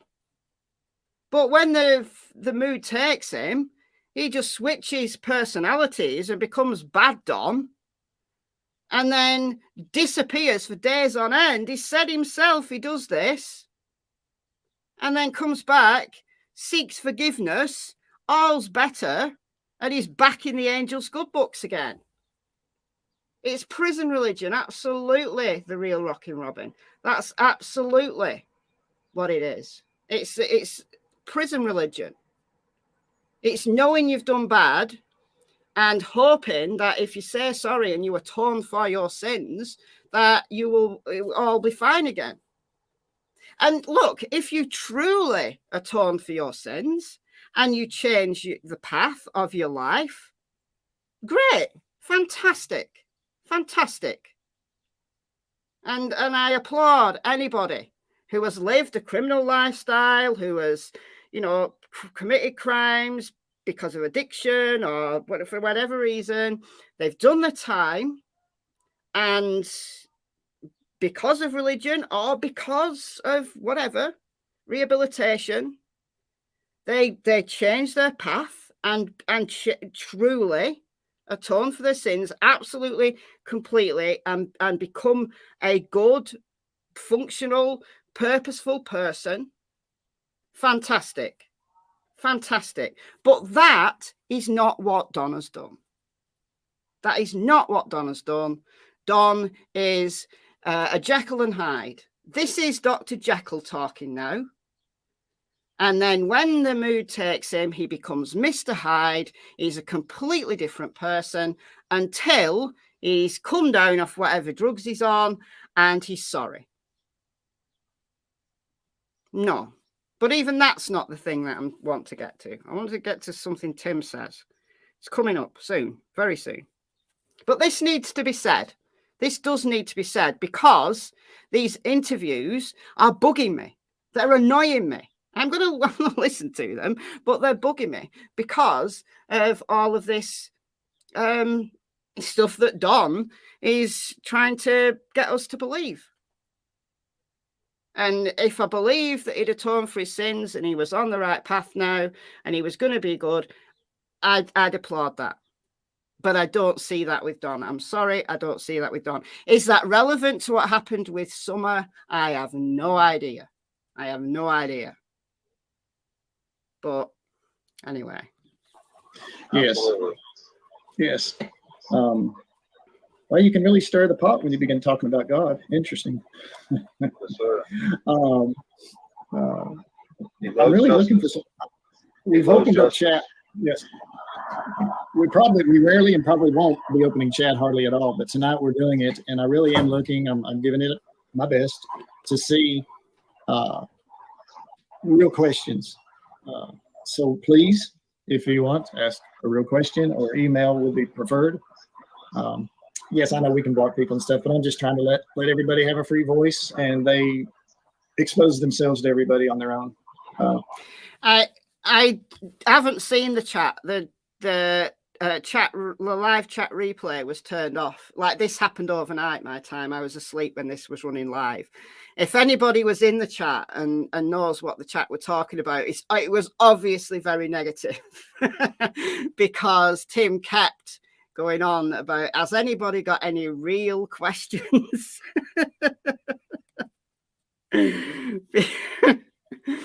I think they were getting a little bit of hate in the chat, and I'm not saying that's good. I'm not, but yeah, maybe Tim was being overly optimistic in thinking that he was going to get a lot of really good questions that he could ask. You hope Timmy saw your pick in chat. Oh dear, what was it? Oh dear. Carl took over the chat. Oh dear. Oh, I do know who that is. He doesn't like me, apparently. The guy from Liverpool. He doesn't like me. All right. They should have just blocked him. I'd have just blocked him. you know, when I was doing Nicola Bully lives and people were just coming in trying to take over, I would just block them. I haven't got no time for that. There's a Liverpool dude posting questions about Tim over and over. Oh dear. Oh no. As amusing as that sounds, yeah, they should have just blocked him. And then, you know, because once a chat gets derailed, it never gets back. It never gets back. And, you know, if they wanted to have a serious Q&A session, then Tim had no mods. Yeah, but you don't really need them. If you're watching the chat, you know, if you're watching the chat, then just block. You know, it's easy. I mean, I did loads of lives before I got mods. And do you remember the Harry Enfield character? I do remember Harry Enfield. I never watched him, but he's nice, but dim.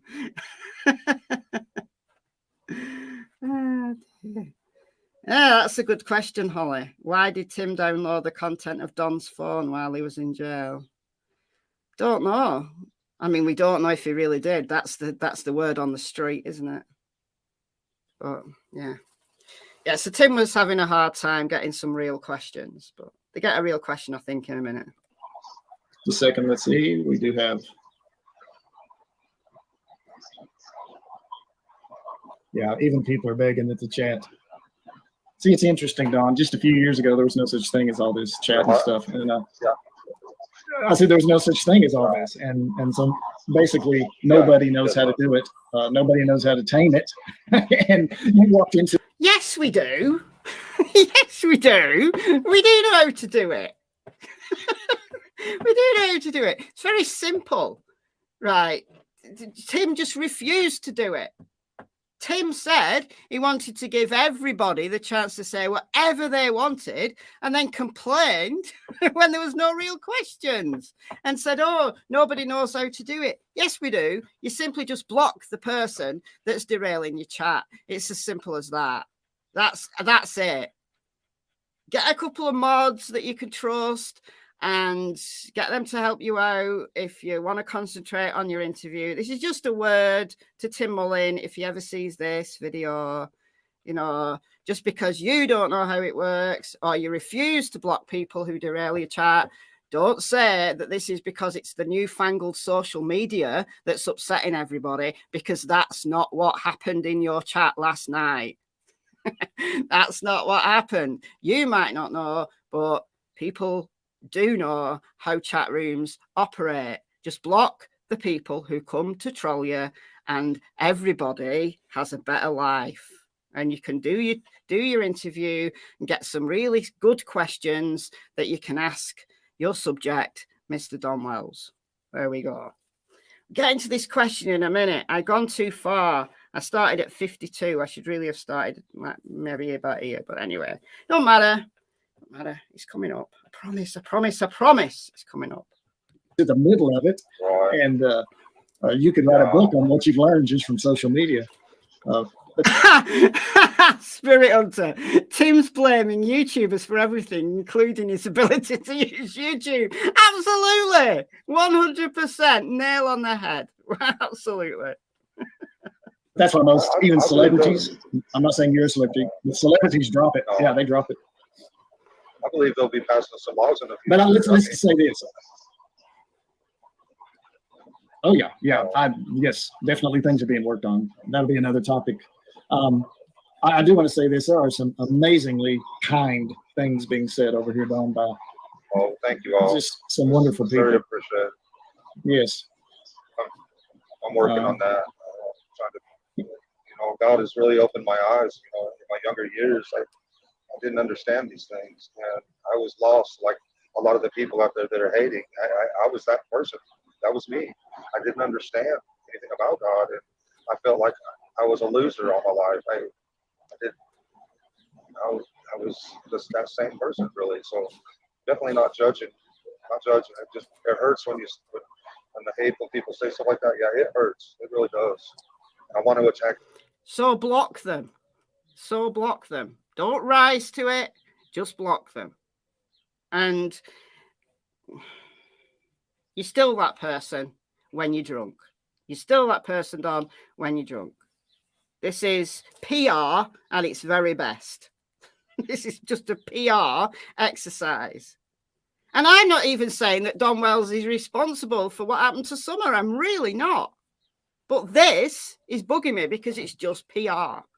That is all. Back, but I understand too. We all do. We understand. We've all been younger. Oh yeah. Yeah, and I mean, I can. Yeah. Yeah, Angie. Yeah, they did. They allowed the live chat. Yeah, and I can't see it because I listened to this on the replay, and they've turned the live replay off. But apparently, it was pretty spicy. It was completely derailed. But Tim refused to block anyone, but then simultaneously complained when there weren't any real questions. But they did get some real questions. They got asked questions like, what's Summer's favourite food? And Don didn't know, and, you know, all of that stuff. But, yeah. Block them all. Keep them in a box like GSB. It's the best way to be. Just block people who are derailing your chat. Simple as that. There's one thing having a different opinion, right? Coming into a chat and having a different opinion, there's nothing wrong with that. But when it's the same thing over and over and over, and you know it's intentionally there to troll and to derail, and it's interrupting what you're doing, then you need to block them. Do I need to move it a little bit further forward? Oh, I'm just going to let it play because I'm being quite entertained by this now. I was annoyed the first time I listened to it, but I'm finding it quite entertaining now. You know, I could sit here and talk about what people are saying, but I also know that a lot of them have been fed stuff, and they don't know. They really don't know. Right. You know, there's been times you know, and they just don't know. They really do not understand where they're walking. And I'll say this too, they really don't understand the complexities of this case. We can't talk about it. They dig this way and dig that way, and that's fine. That's fine. There's never an excuse to be mean, ever. And they're calling you again. I'll cut you. That was the thing. So I'm glad I didn't jump any further forward. Did you catch that? Did everybody miss that? I don't know, because I haven't seen any YouTube today, apart from I've listened to this and I listened to, what else did I listen to? I listened to one other live that I missed overnight. But did you catch that? I'll play it again. How far do I need to go back? Either. A lot of them have been fed stuff, and they don't know. They really don't know. You know, there's been times you know, and they just don't know. They really do not understand where they're walking. And I'll say this too, they really don't understand the complexities of this case. We can't. So the people who are being nasty or whatever don't understand the complexities of the case. Talk about it. They dig this way and dig that way, and that's fine. That's fine. There's never an excuse to be mean, ever. And they're calling you again. I'll cut you. So they can't talk about it, but the people who are being hateful don't understand the complexities of the case. So what does that mean?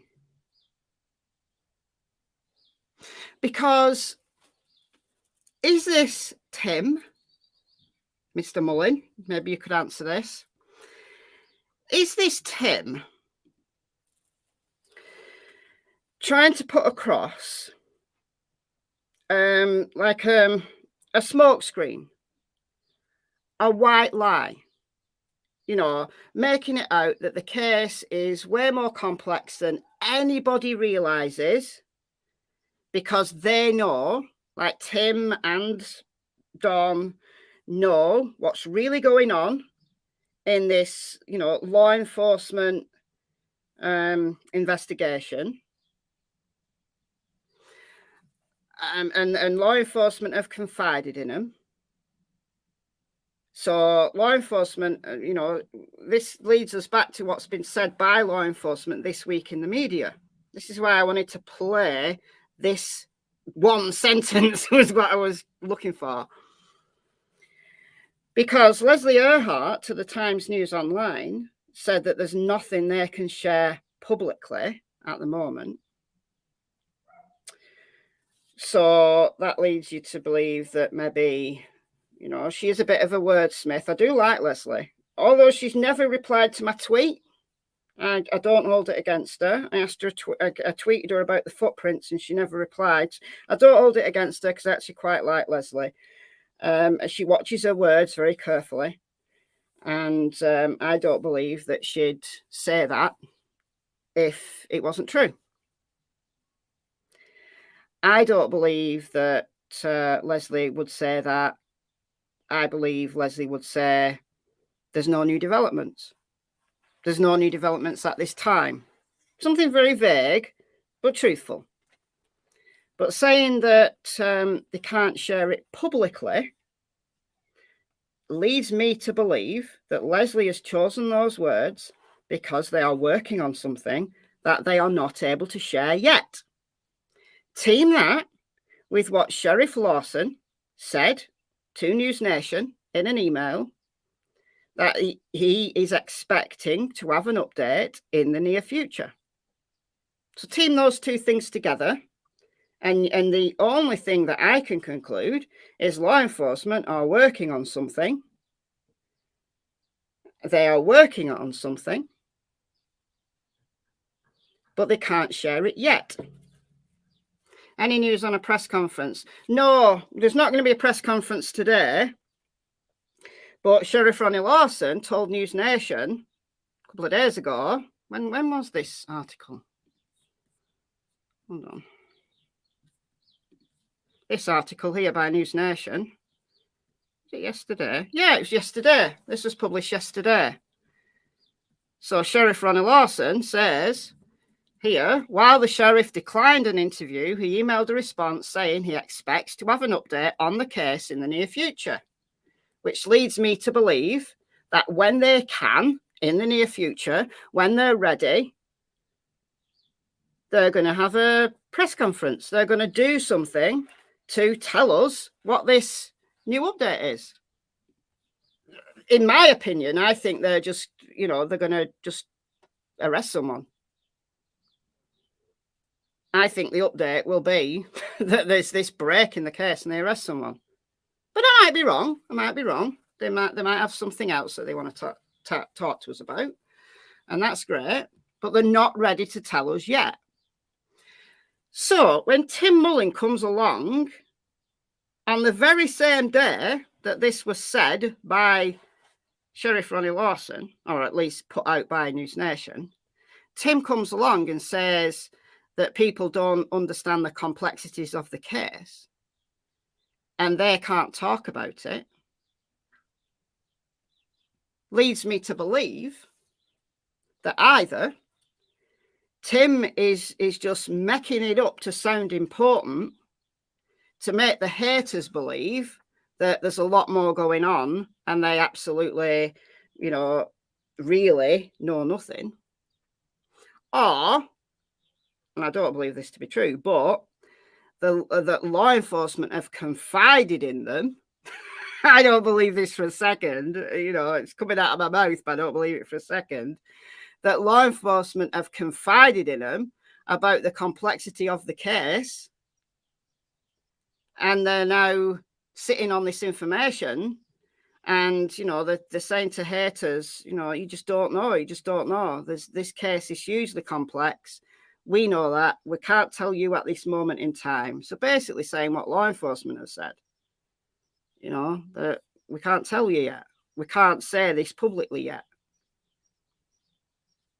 But I don't think if law enforcement were working, right, if law enforcement were on the trail of something potentially really big that could break this case and result in an arrest or an indictment, they would not tell Don Wells. I am 99.99999% convinced they would not tell Don Wells, because Don Wells cannot keep his mouth shut. They would not tell Don Wells. Whether he's the father of the victim or not, they would not tell Don Wells. For the same reasons why the law enforcement in Idaho don't want to tell the Gonsalves family stuff. Because Steve Gonsalves, from the, Kaylee's dad, from the Idaho 4 case, they don't want to tell him stuff because they know he goes online. I mean, he's not abusive like Don can be. But Steve Gonsalves, he does go online and he talks to people. They don't want that. They don't want that. If the case is on the verge of a big break. So Tim Mullin is blowing a big fat smoke screen up everyone's arse, in my opinion. That he's saying, oh, this case is hugely complex. You don't know. You're just the little minions. You don't know how complex this case is. Because I think you don't know either, Tim. I think you don't know either. Because Don has said in the Times News Online article, Don said they had nothing. They had nothing. We read it. We read it earlier. Don said they had nothing except a scent down the trail. So once again, we've got two things that cannot simultaneously occur in the same world. We cannot simultaneously have Tim Mullin knowing that this case is really complex, but they can't talk about it yet, and Don Wells saying that the cops have nothing, have told them nothing other than a scent down the dog trail. The two things can't happen in the same world. So who's lying? Are law enforcement lying? No, I don't think so. Is Tim Mullin lying? Yeah. I think Tim Mullin is, it's not a bad lie. It's not a big lie. The case probably is really complex. But don't try to say, look, this case is so complex, you have no idea. You have no idea what's going on behind the scenes. Because that becomes something very akin to gaslighting, in my opinion. It's on the verge. It's on the cusp of gaslighting. By saying, oh, you haters, I'm not condoning it. I'm not condoning the hating. I'm not condoning it. But, all you haters, little do you know, you little minions, little do you know, this case is so complex, but we can't talk about it yet. Right? No, that's I don't think that's true. I don't think they know any more than we know. Now, maybe there are things that the PIs have found out. Maybe. This is a possibility. There's stuff that the PIs have found out that they've confided in Tim about. Now, that's very possible. I'll put that on the table as a possible. But I do not believe that they know what law enforcement knows. And any attempt at all to imply that they know anything about the complexity of the complexity of the case that relates to law enforcement's investigation, I do not believe they have been told that at all. Yeah, yeah, exactly. Don't make claims like that. Even just implying it, don't make claims like that and expect it to go unchallenged. So I hope other people found that. It was just that little snippet, and I pricked my ears up when I was listening to that this morning. Pricked my ears up and thought, I'm going to hang on to that. That's potentially very important, but not in the way that Tim's implied. That, oh, you little minions, you have no idea. But just the fact that they're trying to, Tim Mullin, in this little propaganda campaign, is trying to put that into the narrative. That's gone into the old brain box here. That's gone in. That has gone in. Thank you, Bug Love. for gifting 5 memberships. Thank you so much. Let's see who got them. All right, Jack, you got one. The Real Sunflower, MacBro, Aurora, and it is what it is. There you go. So you 5, you will join the other 10. We had Daughter of Scotland who gifted 10 memberships earlier. So that's a free membership paid for by Buglove, one of my lovely mods. And there's no obligation. Once the month is up, YouTube will very quietly take your membership away. And obviously, if you want to rejoin and pay yourself, that's fine, but there's no obligation. YouTube is truly gifting people these things just to give you a taster of what memberships are like. So there are some members videos, there are some members lives that you could check out if you didn't actually catch them when they were on the channel. So thank you so much, Buglove. Very kind of you. All right. Well, that's all I wanted to say, really. That's what I wanted to get us to. And that is stored in the old brain box there. I'm still sweltering in this little back room. I really am. Really sweltering. All right. I'm going to go. I'm really tired as well. Because I want to refresh myself. Might have a bit of a cold shower, refresh myself. I'm going to tune into the live stream on News Nation, which it will be in 2 hours and 45 minutes. So hopefully, lots of people will tune into that and hear what News Nation have to say. And I'm guessing there's going to be a lot of people live later on talking about summer. So this is a day for summer, the most horrific day. And this day is for us to remember summer, reflect on the last 2 years, and just hope and pray that we, very soon, if what Sheriff Lawson says here is true, very soon we do get an update that is meaningful, that is that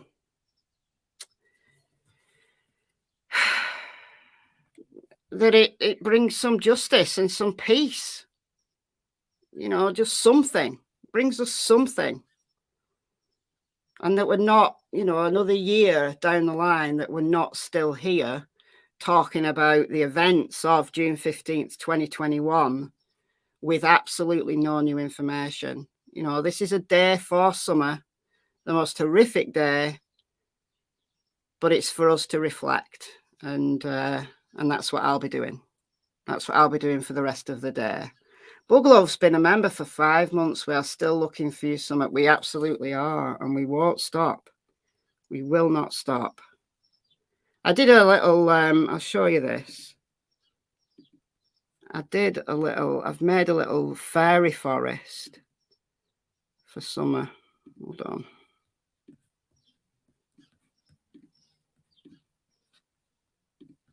Hold on a minute. All right. Oh, you can't see it, can you? Hold on. Oh, yeah, you can. There we go. Kerry Bishop, member for 2 months. I'll end on this. You don't need to see me walking up to it. This little miniature fairy forest I made for summer. So this is just in a pot on my wall. And this has grown now. Just little tiny miniature plants. And it's a little fairy forest with a little fairy on a swing. And just in time for today, one of them has flowered. That's just flowered in the last few days. Little purple flowers. The summer. Fairy on a swing. She can't swing anymore. The trees have got too big. So I'm going to go and sit outside on the chair and listen to some live streams. And they're all going to flower. Little purple flowers just for summer. So there you go. That's how I'll be remembering summer today. And yeah. Anyway, right. Thank you all for tuning in. And maybe I'll see you in a live stream later. I don't know where I'll be. I don't know who's going to be live later. I don't normally chat. Even if I catch a stream live, I don't normally chat. I normally listen. I might say hello once and that's it. But yeah, thank you all for being respectful. Thank you for the donations. Welcome to the new members. And thank you as always to the mods. You are awesome. And yeah, I'll see you soon. I'll see you tomorrow for a usual video rather than a live. All right, guys. I'll probably want to talk about the News Nation live stream. Probably. Unless it's really boring, and then I won't. But that's probably what I want to talk about tomorrow. All right, guys. Enjoy the rest of your day or the rest of your evening. And justice for Summer Wells. Let's end on that. Bye, guys.